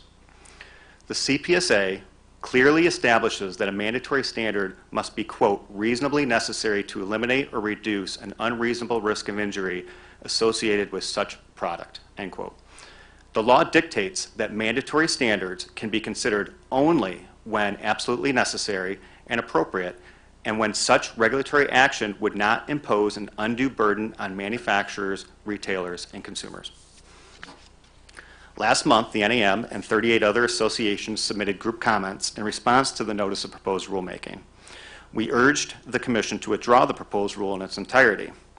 And we further urged the Commission to work with industry and other stakeholders through the voluntary standards process to ensure that risk posed by products are minimized. With a final rule on table saws, the CPSC would require a design requirement in violation of the law and in conflict with the important principle that consumer product safety is best achieved through a cooperative relationship between the CPSC and the public. The Commission has failed to provide support that compliance with the current voluntary standard is not adequate in reducing the risk of injury. This is a requirement of the CPSA. Moreover, the Commission fails to show that the benefits of the rule bear a reasonable relationship to its costs, and that the rule is the least burdensome requirement that prevents or adequately reduces the risk of injury. These are also requirements of the law. The Commission, through a final rule, would create a government-mandated monopoly run by the owner of more than 100 granted patents related to the technology in question. In the notice of proposed rulemaking, the CPSC expresses its conclusion that the use of patented technology is the only way that a product could meet the mandatory standard. As such, the proposed rule would establish an impermissible design standard if finalized. Remarkably, the Commission readily admits that the patent holders, quote, may effectively have a monopoly on the technology needed to comply with a mandatory rule, end quote. The Commission also acknowledges that it does not know which patents would be impacted if a company even attempted to develop alternative technologies that could meet the standard. Regulation should not be used to advantage one technology or one company over another. The regulatory process surely should not be used to create a government-mandated monopoly that will enrich a predetermined stakeholder. The government will be handing the patent owners a monopoly that could drive any and all competition from the marketplace. The CPSA requires that the Commission to conduct regulatory analysis, including potential costs and benefits when issuing a proposed rule. I will not go into much detail, but the analysis is riddled with inconsistencies. Just one example, the least expensive table saw models can be purchased currently for about $130. The Commission claims that the least expensive table saws under a mandatory standard would increase in price by as little as $200 to presumably $350 to $400. Yet remarkably, the Commission in the notice later asserts, and I quote, that CPSC staff expects that some bench and contractor saws will retail for under $1,000. These are clear contradictions in analysis. The technology that the Commission seeks to mandate is readily available to consumers now. The market is evolving. We heard Dr. Gass earlier comment how cheaper versions of his saw with Ames technology will be on the market soon. There is not a market failure. Consumers have the technology available to them currently. There is reliable data on what one could expect the cost to be of a saw meeting the proposed mandatory standard. There is no disputing the fact that the least expensive table saw using the mandated technology now retails for about $1,300 to $1,400 per unit. The CPSC acknowledges this in its notice. The CPSC provides zero information supporting a position that a saw incorporated in the technology would be any less expensive. We have real-world data showing that these saws cost $1,300 on the retail market. There's no way that you can, the analysis cannot support a finding that the saws will only cost $400 or $300. If the rule were finalized to mandate a technology, a saw that costs $300 would increase in price by approximately $1,000. That's what the data shows us. This is an increase of over 300%. This would have an $875 million impact on the benchtop category of table saws alone. This would eliminate or ban cost-effective models from the market and significantly harm businesses that use these machines. Such a burden is not justifiable for do-it-yourself or small contract customers. The CPSA makes clear that the Commission cannot issue a mandatory standard unless the agency finds that an existing standard would not prevent or adequately reduce the risk of injury, or there will not be substantial compliance with a voluntary standard. A recently updated voluntary standard is in place and is sufficient to reasonably protect consumers from table saw injuries. A new safety standard for table saws was published in June 2014. This standard was developed by experts in 22 countries, including the United States, and will result in improved safety requirements for table saws worldwide. The CPSC admits that it does not have adequate data to determine that the current voluntary standard will not reduce the risk of injury. If the Commission has determined that the current voluntary standard will not reduce the risk of injury, then we encourage the Commission to defer to the voluntary standards process as the CPSA requires. For the advance notice, the Commission relied upon a special study on injuries using data from 2007-2008. That study does not include any data with respect to table saws meeting the voluntary standard that is currently in effect or was in effect at the time the advance notice of proposed rulemaking was issued. Cognizant of the inconsistencies, quote, inconsistencies, in the 2007-2008 special study, the CPSC decided it could not rely on that data in support of this proposed rule. Despite this acknowledgement, the CPSC is proceeding with this rulemaking, even though it insists that the data used as the foundation for the advance notice of proposed rulemaking was inconsistent and unreliable. They should never have even issued the advance notice of proposed rulemaking because they did not have data supporting their findings. The new data on which the CPSC bases the proposed rule is unreliable as well. For example, the agency cannot even determine the type of table saw on which an injury occurred, let alone the age of the saw in question and whether that saw was in compliance with the existing voluntary standard. Furthermore, the Commission makes clear in its notice that the industry is complying with the voluntary standards. The CPSC has provided no reliable evidence showing that it meets the requirements of the CPSA. The agency cannot support a finding that the current voluntary standard is not adequate to reduce the risk of table saw injuries, nor can it show there is not compliance with the standard. In closing, the CPSC should withdraw this rule and select the best, least burdensome, and statutorily required approach and rely upon the current voluntary standard as required by the law. Manufacturers and other private sector stakeholders are committed to consumer product safety and working in cooperation with the CPSC in furthering our shared goals of reducing risk and hazards. Unfortunately, this Commission is proceeding with this rulemaking despite no support for its findings. The agency has dismissed the significant and unreasonable burdens that its proposed mandatory standard would impose on consumers of table saws, including small businesses. The proposed rule for table saws is an unprecedented and misguided and extra statutory attempt to impose a government-mandated monopoly on an entire industry. Please withdraw this rule and work with industry through the voluntary standard setting process. Thank you.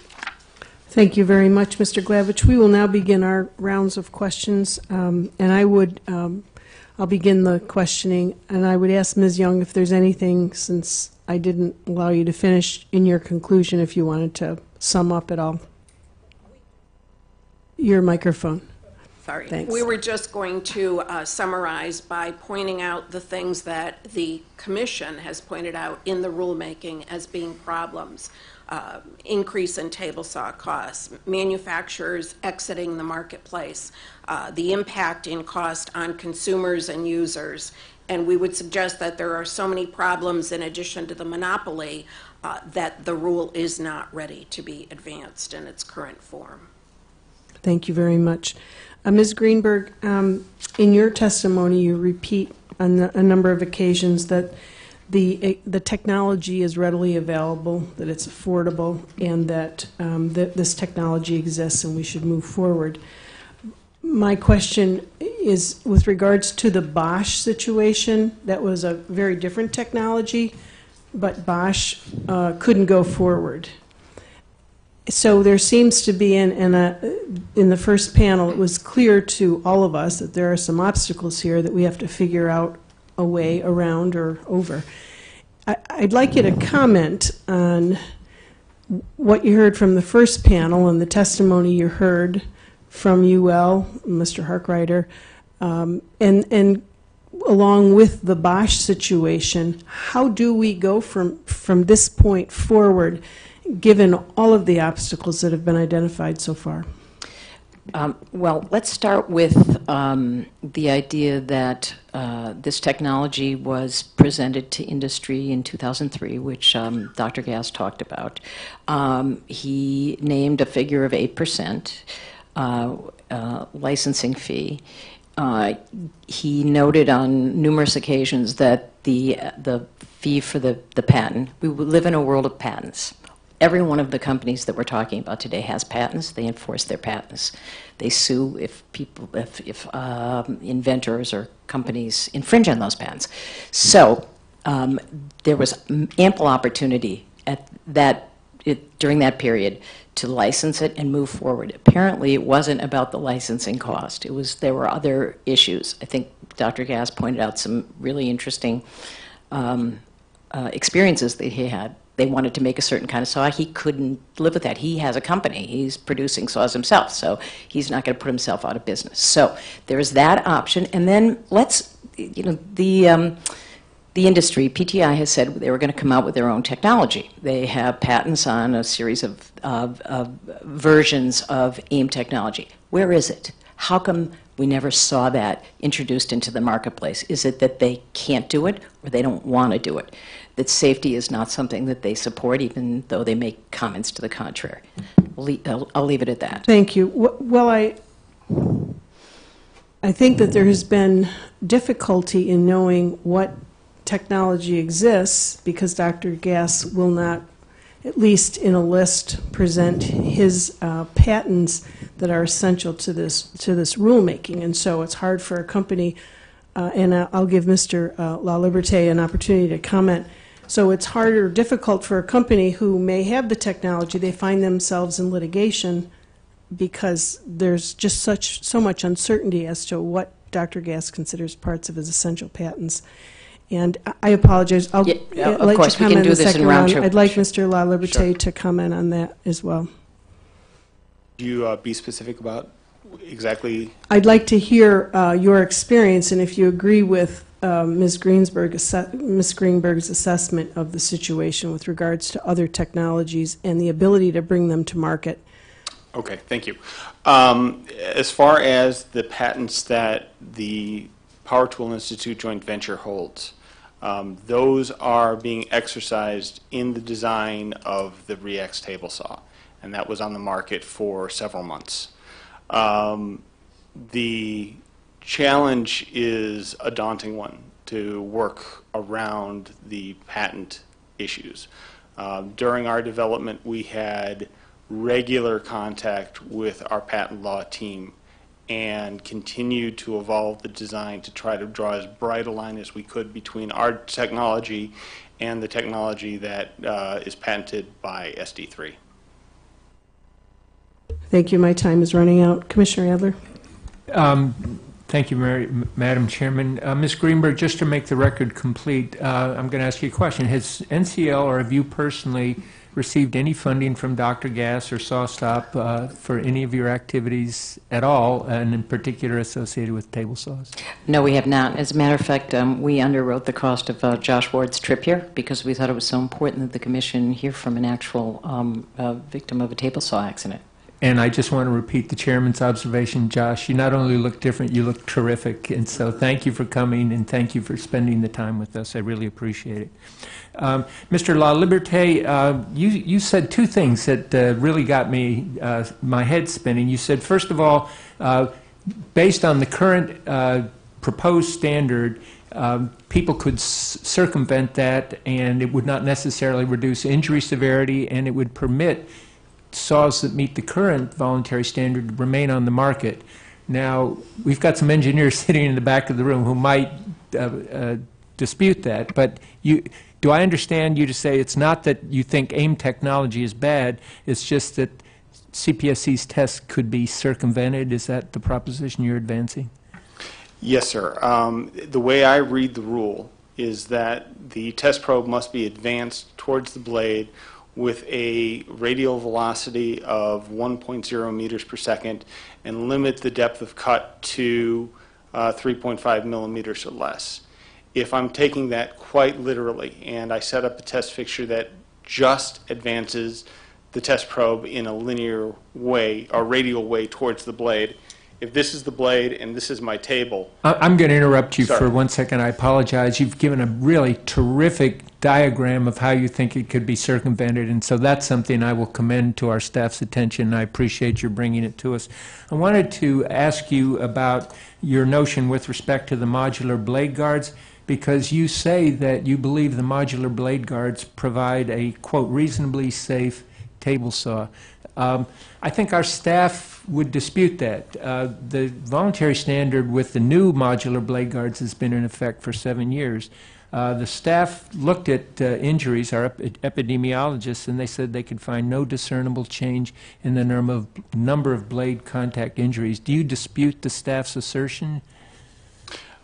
While I have not done detailed analysis myself. Neither have I, but they have, yeah. I do know that Bosch supports PTI's position in that we do not believe that the analysis has been done correctly for many reasons. This was detailed in our written submission on the 26th. Okay, thank you. Ms. Young, welcome, and I just wanted to say what I said to you before the meeting. PTI and you have been incredibly courteous and gracious and responsive to my concerns over the years, and I really want to express my public thanks to you for doing that. You made an empirical observation that I agree with, but you reached a conclusion that I don't necessarily agree with. You said, quote, a low-cost consumer benchtop table saw that is in someone's garage and seldom used will not produce the same risk of an accident compared to a cabinet or contractor saw used on a daily or weekly basis. But isn't the real test the per hour use of these? And if you were to do that, is it your sense that there is any difference, significant difference in the risk per hour use of a cabinet, contractor, or bench saw?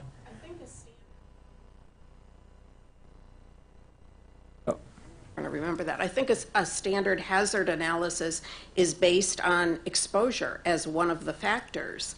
And if that's the why I said exposure per hour isn't occurring, exposure, yeah. But we actually have provided in various documents previously runtime of saws, but if you look at that and try to translate that into where the types of saws where the accidents are likely to be occurring, then frequency of use certainly comes into play. Which to me suggests that it's the same risk for any and all table saws on a per hour use. And I have to say that when we did our lawnmower standard, one of the things we didn't do was to try to assess the type of lawnmower.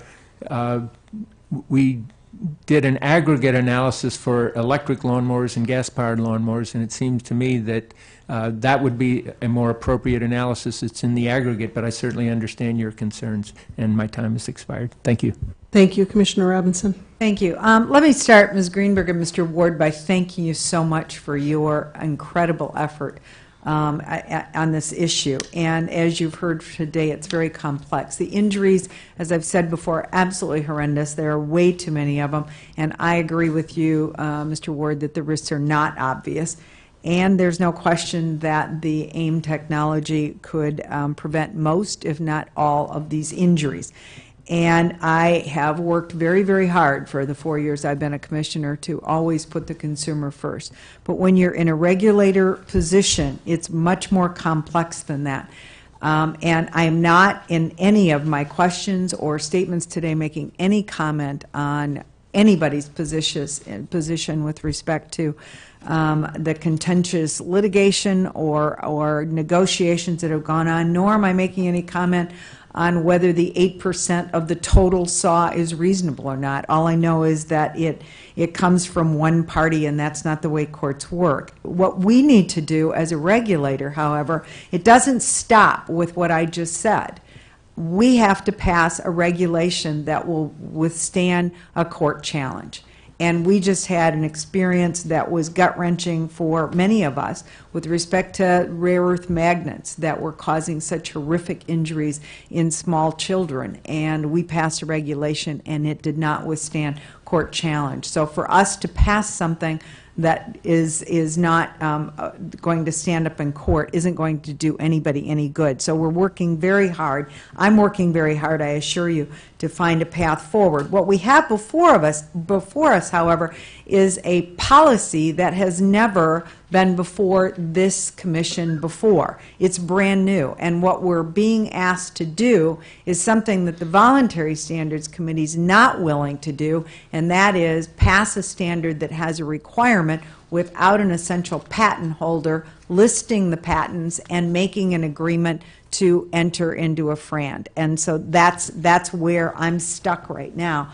I'd like to ask some questions, and maybe I can ask it of all three of you since we have Bosch, PTI, and NAM. Did you participate in the Voluntary Standards Committee, the three of you, in terms of the UL 987? I did not. Okay. PTI has a representative on the STP. Okay, and Bosch as well? Bosch does have a representative. Okay, on so STP. let me aim this at Mr. Laliberté and Ms. Young. Did you vote against the standard that as it existed that would have required the AIM technology? PTI's position was to vote in the negative on the different versions that have come out, not specifically because of the inclusion of Ames, but there were numerous technical issues that remained in the UL standard. Okay, did you vote for the standard as it exists now? The current version? Yes. Yes. Okay. Yes. And what about Bosch? Bosch did support the 62841 standard as it exists now. We did oppose the addendum that would have required AIM systems, again, because we saw technical deficiencies. Okay. And in the two different rounds that we went through, there didn't seem to be a large change between them, and so that's why we rejected. So with respect to Bosch and PTI, because we heard some testimony with respect to the patent policy, and we know that there was some disagreement, or disagreement is the wrong word, an ask of Dr. Gass in terms of listing the potentially essential patents and entering into a FRAND on those. He would not do either one of those, and UL certainly didn't want to pass a standard without that. But was that in any way relevant to Bosch and PTI opposing the standard that would have required AIM technology? It did not actually surface as a part of the UL proposal that would have been one of the criteria on which you were voting to approve or disapprove the standard. Okay. What about Bosch? In terms of Bosch, we were aware of that, but again, it was the technical limitations of what we saw in the standard that led us to oppose it. Okay, so am I understanding your testimony correctly then that even if we had a list of all of the potentially essential patents and a FRAND commitment with respect to those patents, you would still oppose the standard as as stated in the NPR? Based on technical considerations, as Eric pointed out in his presentation, that have some flaws. And it's interesting that the Cpsc proposed standard is in some significant ways different from UL's proposal, and yet UL still seems to be comfortable supporting the NPR. Okay, so you would still, what about Bosch? As I had said in my testimony, because of the technical limitations we see, we don't believe that you're going to get the results that you expect to. Okay, so you'd still vote against it? Yes. Okay. And I think I'm out of time. Thank you, Commissioner Robinson. Commissioner Kaye? The two technical issues that you raised in your testimony, Do you have data to support those? Elliot, Commissioner Kay, I apologize. We didn't hear who that question was addressed to. That was for Mr. La Liberté. So what you're talking about right now is the approach velocity. As I was saying earlier, there are a couple of different ways where we can approach a saw blade with a radial velocity of 1.0 meters per second, because we're going to be dealing with vector components, and so if I approach it from any direction, it may be possible to reach a radial velocity of 1.0 meters per second. But if I design the test in such a way that it stops on the table, as opposed to passing clean through the blade, I will be in compliance with the rule, because I won't cut more than 3.5 millimeters in, but I'm stopping on a current surface. So that doesn't necessarily need data. And I appreciate that. I understand that. But have you actually run tests or simulations to prove your theory? Not at this time. Do you plan to do that? As far as the approach velocity, direction, I had not planned on it. As far as sensing technology, while we don't have we have test data that would be buried somewhere within our archives about these types of tests, but it would take me a while to pull it up. Well, hopefully you'll take the time to do it, because you are raising two issues that go to the effectiveness, in your view, of the proposed probe requirement in the proposed rule, and that would be critical data. And I would ask, as you submit any additional information, that you also submit, since it sounds like you do at least have some ideas about the limitations based on physics of it, what you would see as proposed changes that would address the concerns and alleviate any of them that you've raised. Would you be willing to do that? At this time, I can, I'll have to review that with management. My intent would be to look at direction and probe construction and find a way to demonstrate my points. Beyond that, I need to discuss that. But as an engineer, clearly you would be, I would think, have an interest in trying to figure out how to solve the problem, correct? I think there are ways that this could be addressed. I don't know if that would end up leading to a design standard or a performance standard. I'm not necessarily versed in standards creation, so I would tend to shy away from that.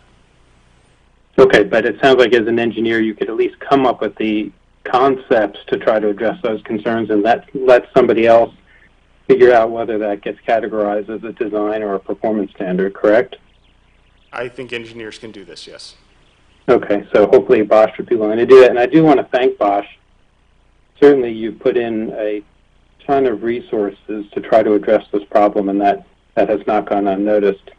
Mr. Glavich, if I can turn to you for a moment, I want to make sure I understood what you said. I think you said that in the NPR that CPSC staff said it could not evaluate the current voluntary standard. Did I hear you correctly? No, you did not. What I had stated was that the CPSC cannot support a finding that the current voluntary standard would not reduce the risk of injury. And what are you basing that on? CPSC's own words. Right. Well, what words specifically in the NPR are you basing that on? While he's looking, Commissioner Kay, can I jump in? Yes, absolutely. In 2010, there were 35,000 amputations, according to NICE data. In 2015, there were 4,700 amputations, according to NICE data. So, Mr. Glavich, let me help you out a little bit, at least on page 50 of the NPR. I'll read from it. It says, quote, based on CPSC staff's evaluation of the data, the Commission concludes that the existing voluntary standard requirements for riving knives or modular blade guards will not prevent or adequately mitigate blade contact injuries on table saws, end quote. How does that square with what you think you see in the NPR? Well, the CPSC staff admitted that the foundational analysis for the advance notice of proposed rulemaking was flawed. Clear inconsistencies was the word inconsistencies was the word that the staff had used. That data was the foundation for the finding that led to the advance notice of proposed rulemaking. If that data was flawed and Cpsc could not rely on that data for its advance notice of proposed rulemaking, then we have to question the legality of proceeding with a notice of proposed rulemaking because there is no support for the advance notice in the first place. Thank you, Madam Chair. Thank you, Commissioner Kay. Commissioner Mohorovic. Thank you, Madam Chair, and thank you, panelists, all for your contribution to today's public hearing. Ms. Greenberg, you mentioned in your oral testimony recognizing one provider in the marketplace that currently can provide this, but then you said that if we had a mandatory rule, that would change. And given the extent of the stalemate that's been discussed here for a good 3 hours, how do you foresee that to change with the mandatory rule, please? Well, Commissioner Mohorovic, I've been at this safety standard business for a few years, as you know. What we find is that when industry is required to meet safety standards that are imposed or mandated by federal agencies, that somehow that great American ingenuity goes to work and they are able to come up with designs, and I think this is, we're talking about a performance standard that would meet the required requirements of the NPR. So I haven't had to do that yet, and I have no doubt that if, first of all, I think, okay, what's the charge of this agency? This agency is to reduce unreasonable risk of injury in the marketplace. So my path forward is go forward with the rule. If companies license SawStop technology or want to invent their own, great. Develop their own. It will happen. I've seen it before. I don't have time to talk about all the ways in which we've seen it happen, but one thing that comes to mind is electronic stability control. When the cars were forced to undergo a test for rollover propensity, all of a sudden the industry developed this fabulous technology, and hundreds of thousands of people's lives have been saved as a result of cars and SUVs and sport utilities not rolling over. So it works, but you need to push this industry. They will come to the table with something very effective that does not infringe SawStop patents, or they'll license a SawStop patent. It's not. We've heard it's not going to be a windfall for anybody, and it will save injuries, and that's the charge of this commission. Thank you very much. Thank you, Madam Chair. Thank you. I have a couple of additional questions. I think Commissioner Adler does. So we'll go quickly. If you don't have questions, you don't need to ask them, and if you don't have to use your 5 minutes either. I just want to follow up with what you just said, because you mentioned that if we put an NPR in place, which we have, that companies will come up with a technology to meet that standard. That's exactly what Bosch did. Their technology was very different than what SawStop was, and they got stopped. So we then find ourselves back in the situation we discussed all morning long. It's an impasse because we can't get Dr. Gass to play nice in the sandbox, I'll say it that way. Well, let me, I've been an observer, a very close observer to the UL process, and I think you're pointing the finger in the wrong direction if you're pointing at Dr. Gass, because for reasons I don't understand, and no good deed goes unpunished comes to mind, there's been a great amount of animosity toward somebody who actually invented revolutionary technology that has saved 5,000 people from losing fingers. So what he didn't want to walk into in this UL process is turning over his patents and having PTI companies come forward to develop some design that made his design impossible. In other words, it would make the SawStop designs impossible to meet that standard. These are ugly games that have been played in this process, and as I said, I've been a close observer. So I think there's some explanation behind why he didn't want to turn that over. I've always believed that if we put everybody in a room, we could work this out. The important thing is, let's get some technology out there that is, I mean, there's two things to know. There's 5,000 people whose fingers have been saved, and there's 4,000 people every year who are losing fingers. How do we how do we get that path forward? I think it's available to us. And I want to be real clear, because I don't think there's anyone on this dais who disagrees with the injury. The question is, how do we go forward? And in this case, we can't go forward because of this unwillingness to list patents so companies know where there may be an infringement or not, what are considered essential patents. What we talked about earlier was an agreement or some willingness to get into a FRAN commitment, and then the injunction piece of that. We can't seem to move past that. We're in an impasse. And I keep pointing to Bosch because that's the most recent, but the fact that since 2002 so few licenses have been granted, there's a problem here. And so the challenge for us is, how do we address this problem? How do we get around it? And I think Commissioner Robinson has said it quite eloquently, that as regulators, we just can't pursue this path that will create a monopoly when, in fact, and this is not with disregarding any of the injury, and certainly to Mr. Ward's predicament and what he has been through. This is a very kind of technical, legal, we've got patent issues and we've got data issues to PTI's and to NAM's comments. So those are challenges for the agency, and I'm curious to hear if you have a way around that other than what we've been doing, and then I will yield to Mr. Adler. Well, okay, so I'm going to return to the mission of the agency, which is you impose a mandatory standard if cost, evaluating cost, availability, and utility of the product. And I think that is where the focus of this commission ought to be. If you put the rule in place, I truly believe that there will be designs that will not infringe SawStop's patents. They did lose Bosch did lose in court. They had infringed a patent. We know that. I think there's a way to develop, as even Dr. Gass said, we could have a camera-based system with a motor brake that would not infringe his patents.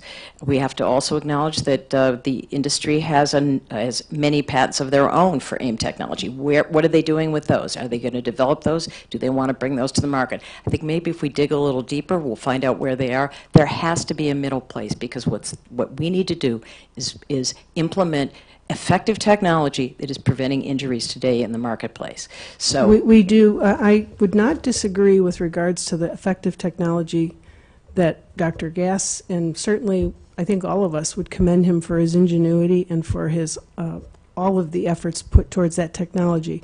Our question is, how do we get around this patent issue? And it isn't something I don't think that the Commission can take lightly and not address in going forward. And that's just to get us to the threshold about having good data here at the agency and making sure a mandatory standard, again, as Commissioner Robbins said, could pass judicial scrutiny.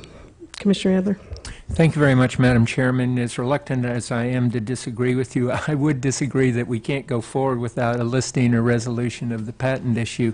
I think the way we go forward is by following the dictate of the Consumer Product Safety Act, which very clearly says that the findings that we're obligated to make are the impact on price, utility, and availability. It doesn't ask us to allocate winners and losers in the marketplace, and I'm afraid we're getting too immersed in who's going to be a winner or a loser in the marketplace.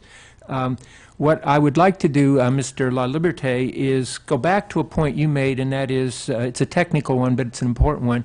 You do correctly point out that AIM technology doesn't work on wet wood and it doesn't work with conductive material. And you made an estimate about the impact of the effectiveness of the standard that I seem to remember sort of a 10% impact, but please correct me if I'm wrong about that.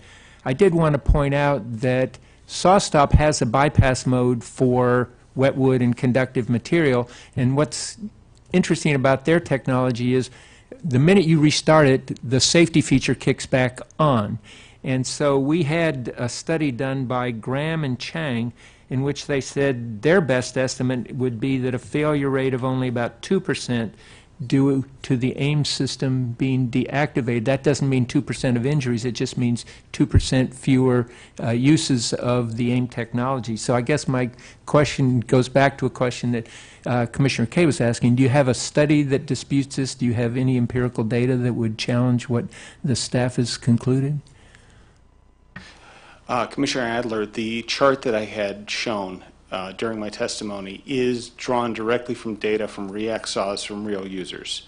This is, every time the saw is turned on, it logs whether or not the saw is running in what we call normal mode, where the Ames system is active, or bypass mode, where the user has consciously deactivated it.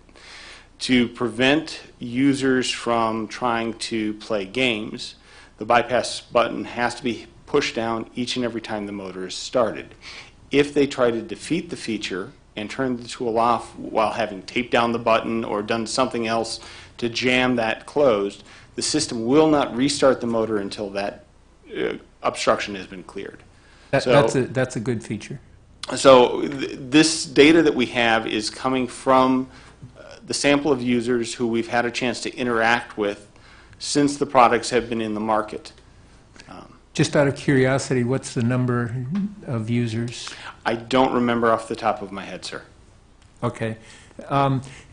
Because Bosch has come up with this AIM technology, it seems to me you think it's pretty good technology. Do you have any reason to dispute the staff's finding that the benefits of AIM technology dramatically, substantially outweigh any additional costs? The question I think that we would have is whether or not the data is correct. That's my understanding of Bosch's complaint right now with where we're at. Because you're talking about an added cost of about $840, whereas Mr. Gass was talking about an added cost of maybe $150, $200. So it would seem that in the aggregate, at least without looking at individual saw types, that the benefits would dramatically exceed the costs. Otherwise, why would Bosch be developing AIM technology? Well, we developed AIM technology as an opportunity to give our consumers choice. And the $840 is something that I can concretely say because this is what it's cost us to produce, and the record in public sales shows it. As far as what Mr. Gass's costs are, I couldn't estimate. Mr. Glavich, you keep talking about this foundational data that is lacking. I don't agree with you that the special study on the type of saw being used is foundational. I agree that it's interesting data. I would dispute that it's needed at all. But why do you think that it's foundational as opposed to important or significant data, which, by the way, we should be able to address when we're completing our current special study? Well, to my understanding, it was the reason the advanced notice of proposed rulemaking was put forward in terms of the Cpsc being able to make a finding that the current voluntary standard was not reducing the risk posed. So, per the Cpsc, if there is no data supporting that finding, there is no finding. I would agree with that. It seems to me we have the data, but it looks like you and I have a dispute that we're not going to resolve sitting here. I'm using the Cpsc's own words in the notice of proposed rulemaking. I don't think you're using the appropriate words in the context in which they were stated. But again, this is something. Well, the Cpsc staff determined that the 2007-2008 special study could not be used for this notice of proposed rulemaking. If that's true, how could it have been used for the advanced notice of proposed rulemaking? I'm not posing that. That's a rhetorical question. But the fact that we have constantly debated today the validity of the data that is used as support for this rulemaking shows that there are questions about data, that the Cpsc would have a difficult time supporting a finding that the current voluntary standard does not reduce the risk of injury. Excuse me, reduce the risk of the unreasonable risk of injury, as the law states. Well, that hurts because I've run out of time and I can't respond. Thank you, Commissioner Robinson. Just a couple quick things. Just as sort of a follow-up to what Commissioner Adler was asking you, Mr. La Liberté, would Bosch use AIM technology and at least some of its table saws if there was a friend? Bosch has explored licensing with SawStop in the past. I believe we would like to bring the React saw back to the market. There are a number of different ways where that may happen, and we'll see how things work out. That sounds like a maybe or a yes. I mean, Bosch wants the React saw in the market. Okay. Whether or not Frand is the mechanism to get it there, I couldn't comment. Okay. And let me just say that there are a lot of data in the ANPR and NPR. I agree that the data with respect to saw types are problematic, and we knew that, and we acknowledged it, and that's the reason we're correcting that. And even though I will not be a commissioner, when the results of that are given, I can almost say to a moral certainty that parties will be given the opportunity to comment once the data are available. I have nothing further. Thank you. Thank you. Commissioner Kaye? Thank you, Madam Chair. Ms. Young, are your members willing to commit across the board to use AIM technology in all the different types of saws if the royalty and licensing issues went away? We certainly can't comment on that. We have been pretty clear, especially in detailed conversations with Commissioner Adler, that each of our members make these determinations completely on their own. There have been any number of steps in the process where PTI has an acceptable role from an antitrust perspective, and then there are decisions that are totally individually made by a company. There has been no joint discussion amongst the PTI members. If we are aware that a company is going down a particular path in licensing or attempting to license and negotiate, that's usually brought to the table by virtue of testimony through the various lawsuits. It is not something that PTI engages in collective conversation with its members. Would PTI have a recommendation for its members if the licensing and royalty issues went away in terms of the adoption of the technology? No, that would be an inappropriate role for PTI for the same reasons.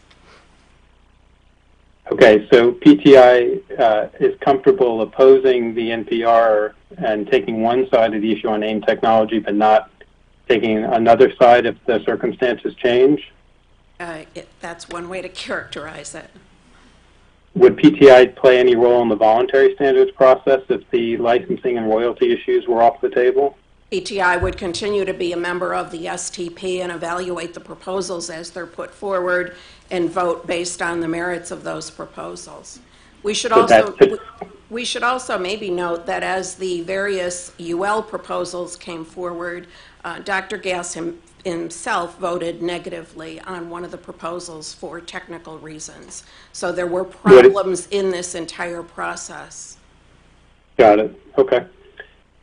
Mr. Ward, I want to close with a small discussion with you. I want to apologize to you personally that we failed you and that we continue to fail the 10 victims per day that you mentioned earlier. We should do better. We can do better. It's been characterized as a complex issue. I don't think it's a complex issue at all. I think that it is an uncomfortable issue that we might be impacting the market the way we could, but I don't think that's complex. I also don't think the data issues are what they've been made out to be. I think that, as you mentioned earlier, we should be putting consumers first, and the impression that you had from our panel one discussion that the consumer was not being put first, I share with you. I do think that there is a path forward. I hope that we can rearrange our priorities and focus more on what happened to you and what continues to happen to others. I will say that there is one individual that plays a unique role in how we go about moving forward, both at the Commission and interactions with the Hill. The chairman of the agency has the ability to make this problem go away in the sense that if she decides that a mandatory standard is the path forward and she's comfortable with moving that forward and she communicates that to the Hill, I think that would change a lot of minds on the Hill in terms of the rider that exists in the House Appropriations Bill. I think it would also signal to staff that they should keep moving forward, and it would provide the support necessary at the commission level to make this a reality and to finally solve this problem.